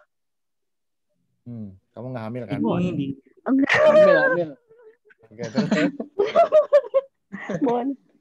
Bawaannya tuh kayak mual-mual terus. Mual-mual terus itu kayak tidur itu kayak nggak nyenyak gitu. Itu emang ada hubungannya atau gimana? Soalnya pernah kayak dapat gangguan gitu. Pernah dapat gangguan. Rumahnya ini ada 3 kamar ya? Iya, 3 kamar. 4 ada 4 kamar. Iya, kebetulan aku kamarnya yang di atas bareng sama suami. Yang gitu. Terus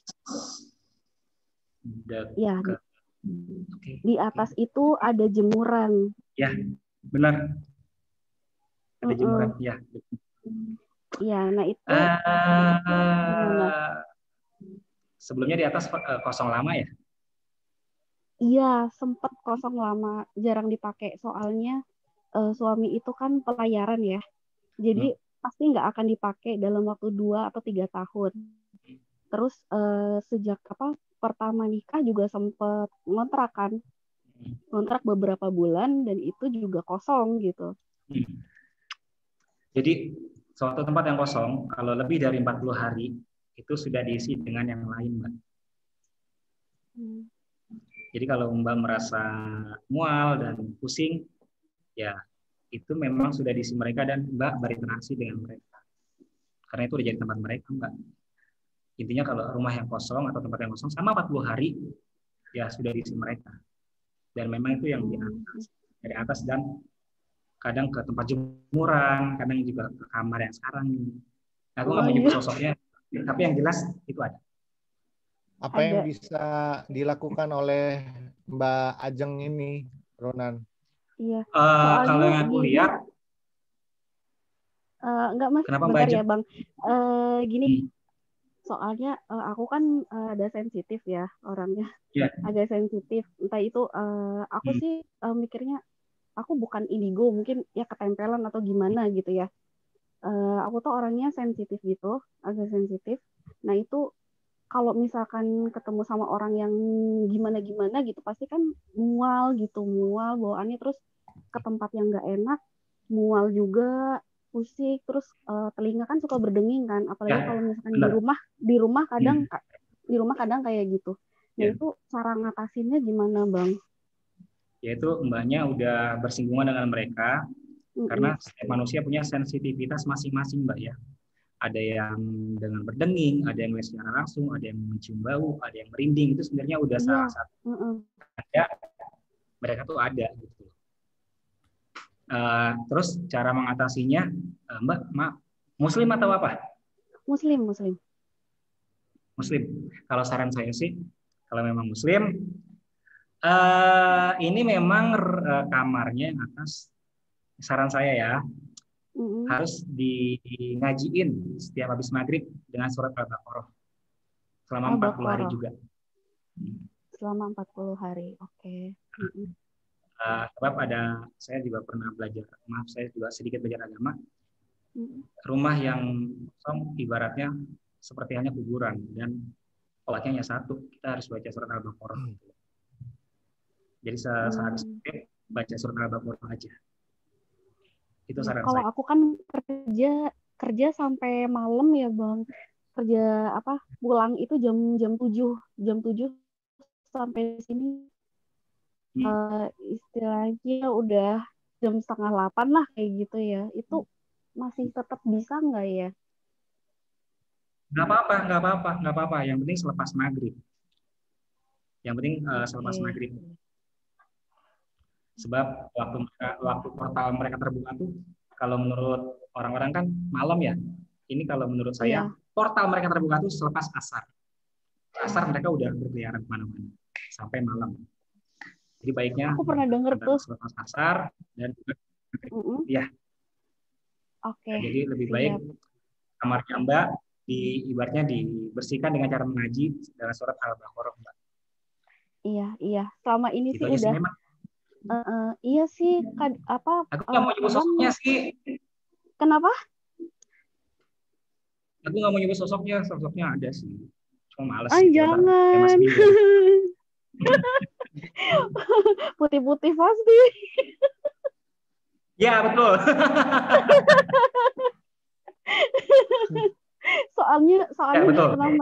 Soalnya dulu dia pernah menampakkan diri emang, tapi bukan ke aku. Ya betul, kadang di balik ini jemuran dia suka begini. Nah, ya Allah merinding. Ya kan? Ya sudah. Udah tahu ya Ajeng ya. Jadi itu Iya. Thank you sharingnya. Oke, makasih.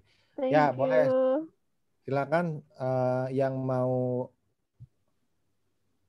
ngacung yang mau ini lagi. Silakan. Saya dong. Host nggak boleh ya Mas, host ya. Nggak bercanda. Ya, boleh Mas Ari. Bercanda Mas. Iya. Ada banyak lagi di sini. Ada nggak kira-kira yang mau nanya? Siap Mas. Di pohon depan Mas, sini Mas. Nggak ada yang berani ya? Ya, betul. Nggak ada yang berani ya? Ya udah boleh co-hostnya kalau gitu. Silakan. Beneran Mas. Habis nggak ada yang mau nih? Iya. Ya. Silakan Mbak Ronan. Gimana kira-kira keadaan di sekitar saya? Ini lagi aku ngeliat di depan rumah ya. Samping enggak? Iya, dari depan rumah suka ya. Apa? Samping rumah kayak ada tanah kosong. Enggak. Kayak ada hook gitu lah, ada hook terus ada tanah kosong, ada 3 pohon agak-agak tua gitu sih. Betul. Itu dari pohon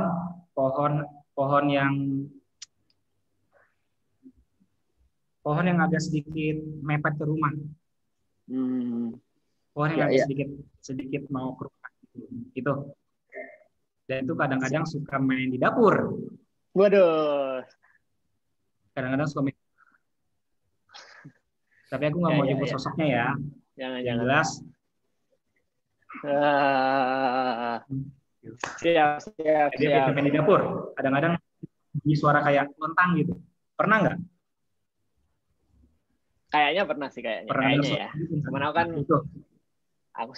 aku orangnya cuek, paling tikus atau apa gitu kan. Nah, ya benar gitu, dicuekin aja sebab mereka kalau ditanggap bakal keenakan gitu. Ini yang saya tahu, saat kita takut, energi takut kita adalah makanan mereka. Jadi semakin kita takut, mereka semakin kenyang gitu loh. Kita malah makin lemes. Itu. Jadi kalau saat kita berani, mereka malah kayak gua apes banget nih manusia berani gitu. Ya. Jadi yang saya lihat itu pohon dekat rumah, sering main di dapur. Soalnya cuma 1 sih. Tapi energinya lumayan atau lumayan dan bisa gerak-gerakin semua. Baik. Nah, siap. Dikit. Thank you Arnan. Gimana Mas Billy? Mau gantian Mas Billy? Enggak. Siapa tahu sekali-kali kan. Host pertama. Lagi nih yang mau. Ari Nugroho Malik tuh. Ngacung dia. Mana? Coba Sep, dibukain Sep. Mana sih? Ari Nugroho. Ngacung tadi. Halo, tes. Iya, saya. Halo Bang Ronan, apa kabar? Sehat? Halo, hai Mas. Halo, ya sehat. Ya, gimana Bang Ron kalau saya Bang Ronan? Siapa tahu ini lihat sesuatu. Ini di rumah apa di kos-kosan? Di rumah saya. Di rumah ya? Ya. Ada 2 kamar ya? Ya, 2 kamar Bang Ronan. Bukan di kamar ini sih, di kamar yang sebelah. Iya, sebelah iya Bang Ronan. Dan kadang-kadang suka nyebrang kemana-mana. Iya. Kayak kakek atau apa Bang Ronan? Ya, laki-laki. Tapi saya emang nggak mau nyebut dia kakek-kakek atau apa, yang jelas laki-laki. Iya. Udah lama sih. Udah lama, dan memang sebelum rumah ini dibangun udah ada dari dulu. Sebelum rumah ini dibangun udah ada dari dulu. Iya. Ganggu enggak, cuma kadang-kadang nempatin doang ya. Ya gitu, menunjukin. Iya. Ya, nempatin doang.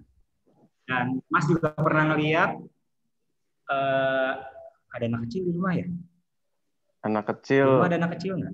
Nggak ada sih. Anak kecil mungkin ya yang lewat-lewat mungkin. Nggak ada, kosong. Saya lihat juga kayak ada anak kecil yang pernah lihat gitu.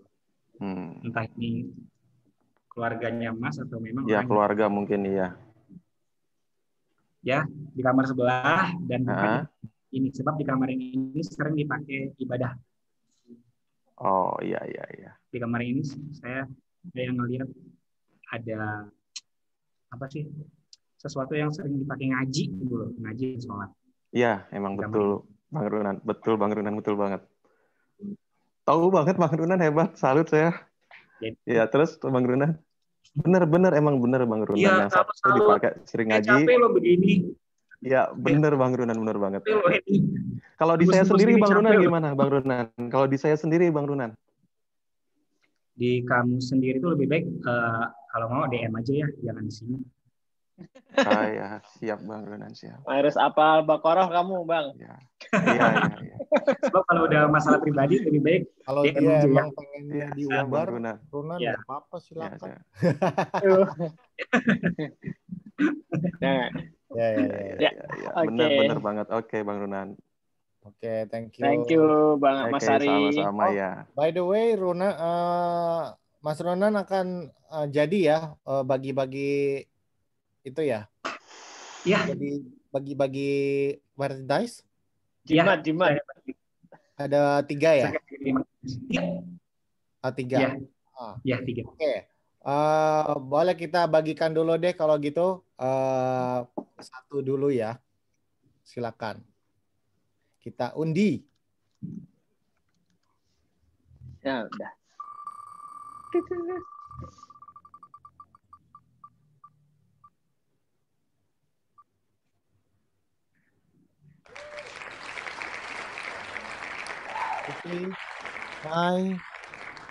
Maimunah. Maimunah. Maimunah tuh Mbak Mei. Mau kita dapat kaos ya? Boleh dong. Dan juga tote bag nanti ya. Mbak Mei dapat kaos dan juga tote bag. Oh, wah enak banget dapat tote bag. Oh, selamat ya. Ya, makasih. Aku di Bekasi. Aku dapat apa tadi? Maaf, putus-putus suaranya. Dapat kaos, tote bag. Dapat kaos dan juga tote bag. Alhamdulillah. Tote bag yang dilukis langsung. Makasih. Yang dilukis langsung ya. Iya, Bang Runan. Alhamdulillah. Nanti DM saya ya. Oke. Size-nya apa? Oke. Ya. Oke, Runan, ada yang mau ditambahin nggak mengenai pembahasan kamu? Kalau enggak kita putar lagi. Intinya kalau kita mau mendaki gunung, satu adalah manajemen pendakian yang sangat baik. Terus kenali dulu areanya. Izin orang tua, unggah-ungguh, dan jangan bawa macam-macam deh, kayak bawa jimat, bawa wafak, segala macam itu jangan. Lebih baik jangan. Saran saya, tujuan mendaki gunung adalah untuk tadabur alam atau menikmati ciptaan Tuhan, itu aja. Kalau kita menantang ya mereka juga akan nantang balik. Itu kan rumah mereka. Jadi itu Mas Billy. Oke. Kalau untuk makhluk astral yang di sekitar kita didoakan aja, maksudnya harus rajin berdoa aja ya kitanya ya. Iya, intinya berdoa dan dekat dengan Yang Maha Kuasa. Itu aja yang ada di sekitar kita. Oke. Kalau nggak punya agama gimana, Ronan? Kalau nggak punya agama, ya udah anggap aja itu nggak ada gitu loh. Gitu ya. Oke, jadi itu ya. Logis berarti.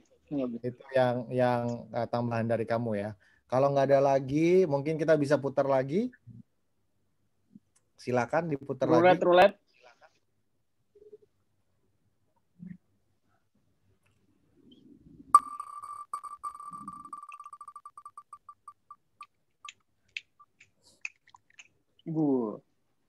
Angel.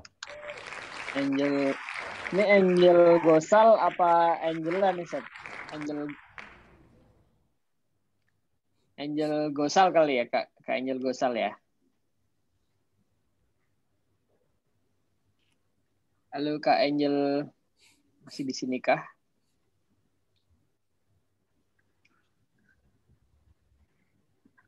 Halo, halo Kak Angel Gosal, menyimak nggak ya? Di paling bawah nih. Adakah? Ada sih, tapi nggak tahu apakah dia menyimak. Soalnya kameranya nggak on, jadi nggak tahu. Aku boleh nggak sambil ngemil? Boleh dong. Boleh. Ya, boleh dong. Silahkan. Oke, berarti nggak aci ya? Nggak aci. Hangus atau gimana? Ini nggak ada nih. Ya udah, putar lagi. Lagi. Ya. Lagi ke dapur Kak Gading. Kelontan gitu kan. Ya. Asep. Putar.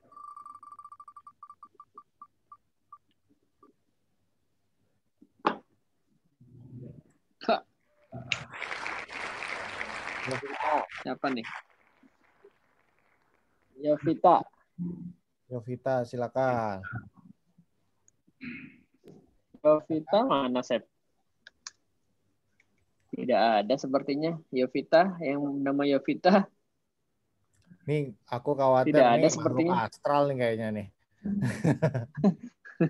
Yang daftar nih. Yang bernama Yovita tidak ada, Sep. Tukar. Oke. Silakan.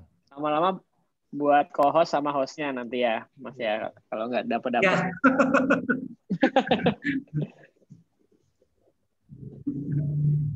Lanjut, Sep. Yang nggak ada kita delete aja namanya ntar. Nah. Ini ada ini ya. Webinar dapat lah ya. Tadi udah. Benar. Cie. Ya, selamat ya. Sia-sia ya. Terima kasih. Udah dapat penerawangan, dapat merchandise sekarang. Webinar. Iya. Dapat kaos, dapat tote bag juga nanti yang dilukis langsung sama sahabatku yang suka melukis hantu. Ke Baby Brenda. Ya, betul. Tadi diem aja. Oke, ya. Ada di sekarang. Oh, ada di bawah nih. Tapi emang nggak nyalain mic dia. Siapa? Baby Brenda, Mas, yang paling bawah. Ada di list peserta ada. Namanya Baby Brenda. Cuman gambar ya? Kayaknya mic-nya nggak connect, mungkin pakai komputer PC kali. Oh, oke. Ya. Makasih. Udah habis ya? Udah 3 orang ya? Satu lagi baru 2, Mas. Satu lagi. Silakan, Sep.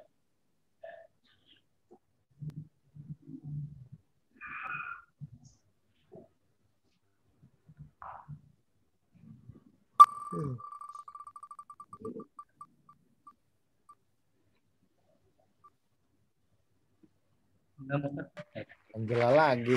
Nah. Enggak, Angel. Tadi kan Angel. Sekarang kalau ini ada nih. Ya, penonton setia juga ini. Oke, selamat Angela. Kak Angela, halo. Mana dia? Hai. Halo. Yay. Halo. Mbak Angela. Selamat ya dapat kaos dari aku dan juga tote bag yang dilukis langsung. Ya. Oke, makasih. Ya, terima kasih untuk ilmunya ya. Angela. Kenapa? Terima kasih untuk ilmunya. Iya. Thank you for joining. Ya. Oke, Mas Billy, sudah 3 kaos kita bagikan. Gimana setelahnya? Oke, aku akan membuka satu kali lagi yang mau bertanya langsung ke Mas Runan, silakan. Boleh. Silakan. Ini dilihat lagi nih. Bebaskan mau nanya apa aja.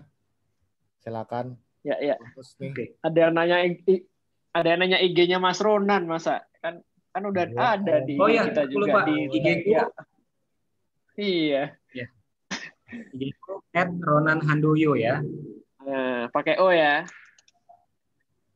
Ya, Ronan Handoyo. Oke.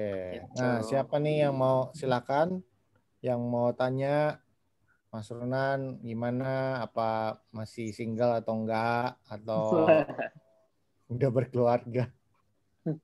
Nanya apa aja nih? Silakan, yuk. Aku ngecek kolom chat ya, tadi kayaknya ada yang nanya nih. Mungkin aku sambil bacain kali ya Mas ya.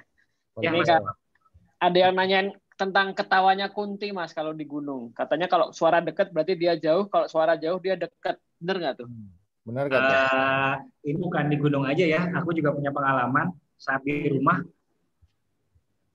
Ini udah aku ceritakan penunggu kamar mandi. Jadi, aku boleh cerita dikit Mas Billy ya? Boleh. Silakan. Jadi sebelah rumahku ada satu keluarga dengan dua kamar. Kamar mandinya tuh di paling belakang dan gelap banget ya. Nah, waktu aku kebetulan teman dekat sama anaknya nih. Pas aku lagi main game ke rumah itu, aku kebelet lah mau ke toilet untuk buang air kecil. Setelah ke kamar mandinya aku nggak jadi. Di kamar mandinya ada yaitu Miss Universe alias Kunti lagi berdiri. Nah, jadilah aku di situ. Kebetulan rumah itu dijual. Untuk pembangunan perumahan dan sudah berapa tahun kosong, dirubuhkan, dibuat untuk kebun pisang samping rumahku sekali. Nah, si Miss Universe alias Kunti ini bingung nih karena rumahnya udah nggak ada. Dia keliling-keliling sekitar rumahku. Semua rumah diganggu. Ada yang diketok pintunya, ada yang nangis. Yang apesnya jatah rumahku yang terakhir yang diganggu. Jadi rumahku sebelahnya tuh ada gang sempit untuk satu badan.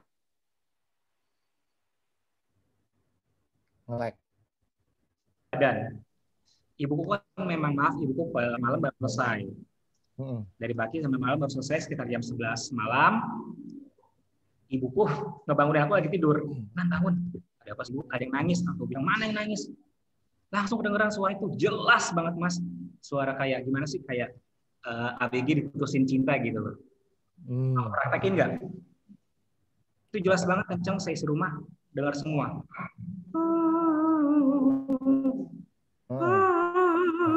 Kayak gitulah.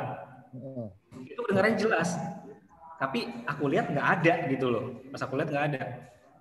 Aku kesel kan. Saking aku keselnya, aku bilang, kalau mau nunjukin jangan cuma nangis. Pintu depan rumahku dibuka sama dia. Lalu aku kayak ngeliat ada sosok keluar dari depan kamarku itu ke pintuku langsung dibrak ditutup gitu. Nah, aku kejar. Pas aku kejar, Universe itu ada di pohon pisang bekas area kamar mandi. Jadi kalau ada mitosnya orangnya dekat itu orangnya jauh, suaranya jauh itu dekat, itu benar. Sebenarnya betul. Bahkan aku pernah juga sebelah rumah nih, sebelum itu jadi rumah dari tempati, rumahnya lantai 2 ya Mas ya. Dulu rumah itu bekas pohon nangka bengkok dan juga bekas pohon randu dan bekas sumur tua. Komplit banget itu udah. Aku sama teman-temanku iseng nih ngobrol-ngobrol. Pohon randu kan. Tempatnya udah lengkap banget itu tempat sarangnya itu. Udah ya bekas pohon nangka, bekas pohon randu juga, ada bekas sumur tua juga, dibuat rumah. Dibuat rumah. Sebelum itu jadi, aku sama teman-temanku nih, waktu aku SMA ya, aku sama teman-temanku ngobrol sambil main gaple lah di situ. Pas ngobrol-ngobrol, aku ngomong gini nih, aku bertiga sama teman bertiga. Lo nggak dengar kayak suara cewek nangis nggak sih?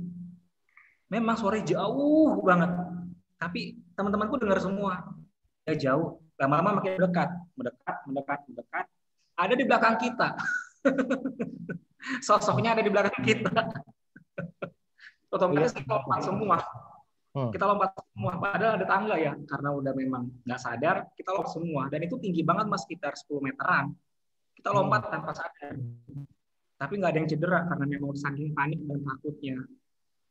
Jadi memang mitosnya gitu. Kalau suaranya jauh itu di dekat, kalau dekat itu jauh. Itu memang betul kayak gitu. Itu yang saya alami ya. Itu yang saya alami. Sampai kita tuh lompat semua dari atas. Tangga tuh udah nggak kelihatan kayak tangga, jadi kita langsung lompat dari tinggal sekitar 10 meteran. Wow. Menarik. Mas Ya. Billy, tadi Kak Angel ternyata ada panggilan dari bosnya Mas Billy, baru nongol. Gitu. Ya. Masih ditelepon jam 9 malam. Ya udah, ujuk aja tuh. Apa kita kasih ngobrol sama Bang Ronan aja ya? Boleh nggak? Boleh. Terserah Mas Ronan aja deh. Lagi on nggak Kak Angel nih? Boleh. Silakan. Boleh. Angel, nah, dibukakan. Biar nggak sedih-sedih banget, boleh nggak ngobrol sama Kak Ronan nih malam ini? Jangan-jangan telepon lagi sama bosnya. Boleh deh. Halo. Coba. Saya dibantu, saya. Kayaknya aku ask to unmute. Jangan-jangan masih call sama bos apa enggak nih? Orang bosnya ikut ini juga kok. Kamu ngapain ikut acara ini gitu?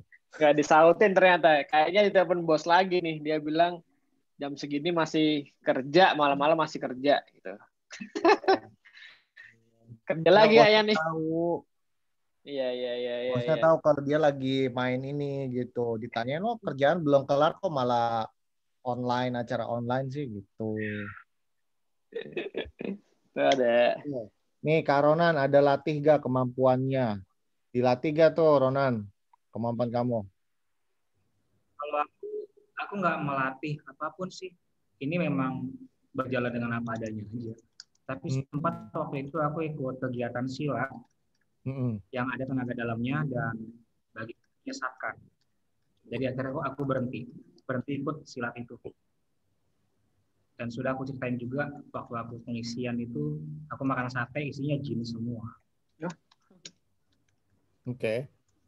Sate isinya jin. Jadi setelah aku makan sate itu, aku gampang marah, gampang emosi, nggak bisa disenggol. Dan disuruh belajar meditasi, akhirnya dapat cambu, bertemu dengan yang itulah. Itu sudah aku ceritakan semua di tulisanku juga di YouTube. Iya, jadi teman-teman yang pengen tahu lebih lanjut, lebih detail lagi tentang Ronan Handoyo bisa ke YouTube channelnya di mana, Mas Ronan? Ada di Q Mystery. Q Mystery, kemudian juga Mas Ronan juga ada Instagramnya tadi dijelaskan. Jadi jadi buat yang pengen tahu cerita-cerita yang serem-serem banyak tuh di YouTube-nya tuh, aku suka lihat tuh. Oh ya, mohon maaf Mas Billy ya, ada beberapa YouTube yang mengatasnamakan saya, bukan saya, selain Q Mystery. Emang ada sih YouTube saya juga, Ronan Handoyo, tapi selain itu bukan saya. Ada banyak banget ternyata. Oh, resiko orang terkenal emang gitu kok Mas, tenang aja. Copycat. Aku malah pengen banget ada yang ini Instagram aku yang kopi-kopi gitu Billy Christian, nggak ada yang bikin Mas. Ya bahkan tulisan banyak diakui sebagai pengalaman mereka udah banyak banget. Aku udah ikhlas aja dah, memang rezeki mereka. Oh jangan, harus ditindaklanjuti kalau kayak gitu. Gitu. Oke, nanti subscribe di Q Mystery ya, di Q Mystery. Kenapa sih kok Q Mystery sih, kok Q sih? Kenapa Q namanya? Itu jadi manajemen itu didirikan oleh 9 orang. Oh, aku pikir Mystery Q. Mystery Q. Manajemen itu didirikan oleh 9 orang. 9 orang itu yang 9 orang. Aduh, banyak banget. Bagi-baginya susah nanti. Serius memang. Dikit dapatnya ya. Ya. Itu dapur. Oke, teman-teman benar nih, nggak ada nih yang mau nanya gini, yang ini mau... Tadi Mbak Bening nih Mas, katanya mau nanya, cuman terkait dengan rumahnya nih, nyambung nggak ya pertanyaannya tadi? Boleh, silakan. Mungkin. Coba kita unmute, mau nggak Mbak Bening? Kita coba. Mana? Mbak Bening, halo. Nah, halo. Mau nggak? Halo. Tadi dia nanya sih di kolom chat sih. Cuman tahu deh, aku minta unmute mau. Oh, nggak bisa ngomong. Tar. Aku bacain aja pertanyaannya ya. Ini dia nanya katanya, kalau kesambet kenapa ya kita jadi apes atau sakit? Waktu itu teman saya lagi sakit, ditambah di rumah saya dia kesambet. Terus akhirnya dia bereaksi muntah dan diare. Tapi sekarang udah sembuh sih. Kenapa tiba-tiba bisa kesambet tuh? Bang Ronan. Satu, karena memang ini yang kalau secara fisik dan secara nyatanya kondisi memang kurang fit. Kondisi yang kurang fit, terus ada pikiran juga gitu. Ini yang saya lihat ya setelah beberapa kali saya menangani orang yang kesurupan. Jadi setelah pasca kesurupan saya tanya, saya juga ngeliat perspektif kamu punya masalah apa sih sebenarnya kok sampai begini. Saya ngeliat juga kamu bukan mungkin saya ngeliat kamu kayak ada masalah yang kamu pendem sampai ke bawah pikiran dan ada yang lain sinkron dengan gelombang otaknya dia, jadinya masuk. Saya dulu juga seperti itu, Mas. Saya dulu waktu SMP itu introvert dan gampang kesurupan. Saya sendiri. Beneran, saya introvert. Waktu SMP dan SD saya introvert. Saya menyendiri terus. Setiap ada omongan sedikit, saya langsung diam. Tiba-tiba kalau lagi diam ya udah ngamuk-ngamuk aja sendiri. Banyak banget yang masuk dan enggak. Jadi intinya orang yang mudah kesurupan itu adalah awalnya dari diri kita sendiri dulu. Jangan banyak pikiran, teman ini jangan dibawa santai aja lah. Saya seperti saya mau manage diri saya dengan kayak gitu. Kalau udah merasa banyak pikiran atau capek, lebih baik jangan menyendiri. Kalau bisa ya interaksi dengan orang lain. Itu yang saya terapkan sama diri saya sekarang. Oke, jangan yang penting jangan kosong gitu ya. Oke. Oh, iya. Oke, kayaknya teman-teman udah nggak ada lagi yang bertanya. Iya. Ya, Mas Ronan juga udah nggak ada tambahannya ya. Ya, ini juga saya udah mulai bising dan banyak. Jadi yang tadi saya lihat tembus ke sini semua, beneran asli. Waduh. Semoga yang di rumah saya pindah ya, semoga ya. Ya. Nah, jadi mereka berinteraksi semua udah mulai berganding dan udah nggak connect. Ya. Oke, teman-teman. Terima kasih banget sudah hadir di sini dan juga Ronan juga terima kasih sudah berpartisipasi di acara Indigo Talk Festival. Jangan lupa besok masih ada acara juga bersama dengan siapa, Mas Arif? Iya, besok itu kita Madam Ara jadwalnya. Oke, Madam Ara untuk palm reading ya. Membaca telapak tangan. Jadi besok bisa tipis-tipis. Biasanya Madam Ara tuh baik banget. Jadi dia pasti kalau ada yang mau nanya pasti langsung dijawab. Jadi siapkan telapak tangan kalian. Iya. Jangan ceker ayam ya. Telapak tangan. Untuk dibaca dan juga untuk siap belajar membaca sendiri bagaimana caranya gitu. Kan ternyata telapak tangan itu bisa berubah. Artinya apa yang sudah ada di sini itu bukan berarti akan selalu seperti ini. Bahkan bisa dirubah kata Madam Ara. Nah, penasaran kan gimana cara ngubahnya untuk mendapatkan kehidupan yang lebih baik lagi. Ya. Itu bisa langsung daftar. Terima kasih semuanya. Thank you. Mas, jangan lupa foto bersama dulu sebelum bubar. Foto dulu. Oke. Teman-teman mungkin bisa dinyalain kameranya biar kita buat dokumentasi bersama Bang Ronan malam ini. Oke. Kameranya. Kan para penghuninya kan. Ada kucing. Mana kucingnya? 1, 2, 3. Lagi. Bentar. 1, 2, 3. Oke, sudah Mas Billy. Oke, terima kasih semua. Terima kasih Mas Billy, terima kasih. Sampai ketemu lagi. Sukses selalu. Dadah. Ya, thank you.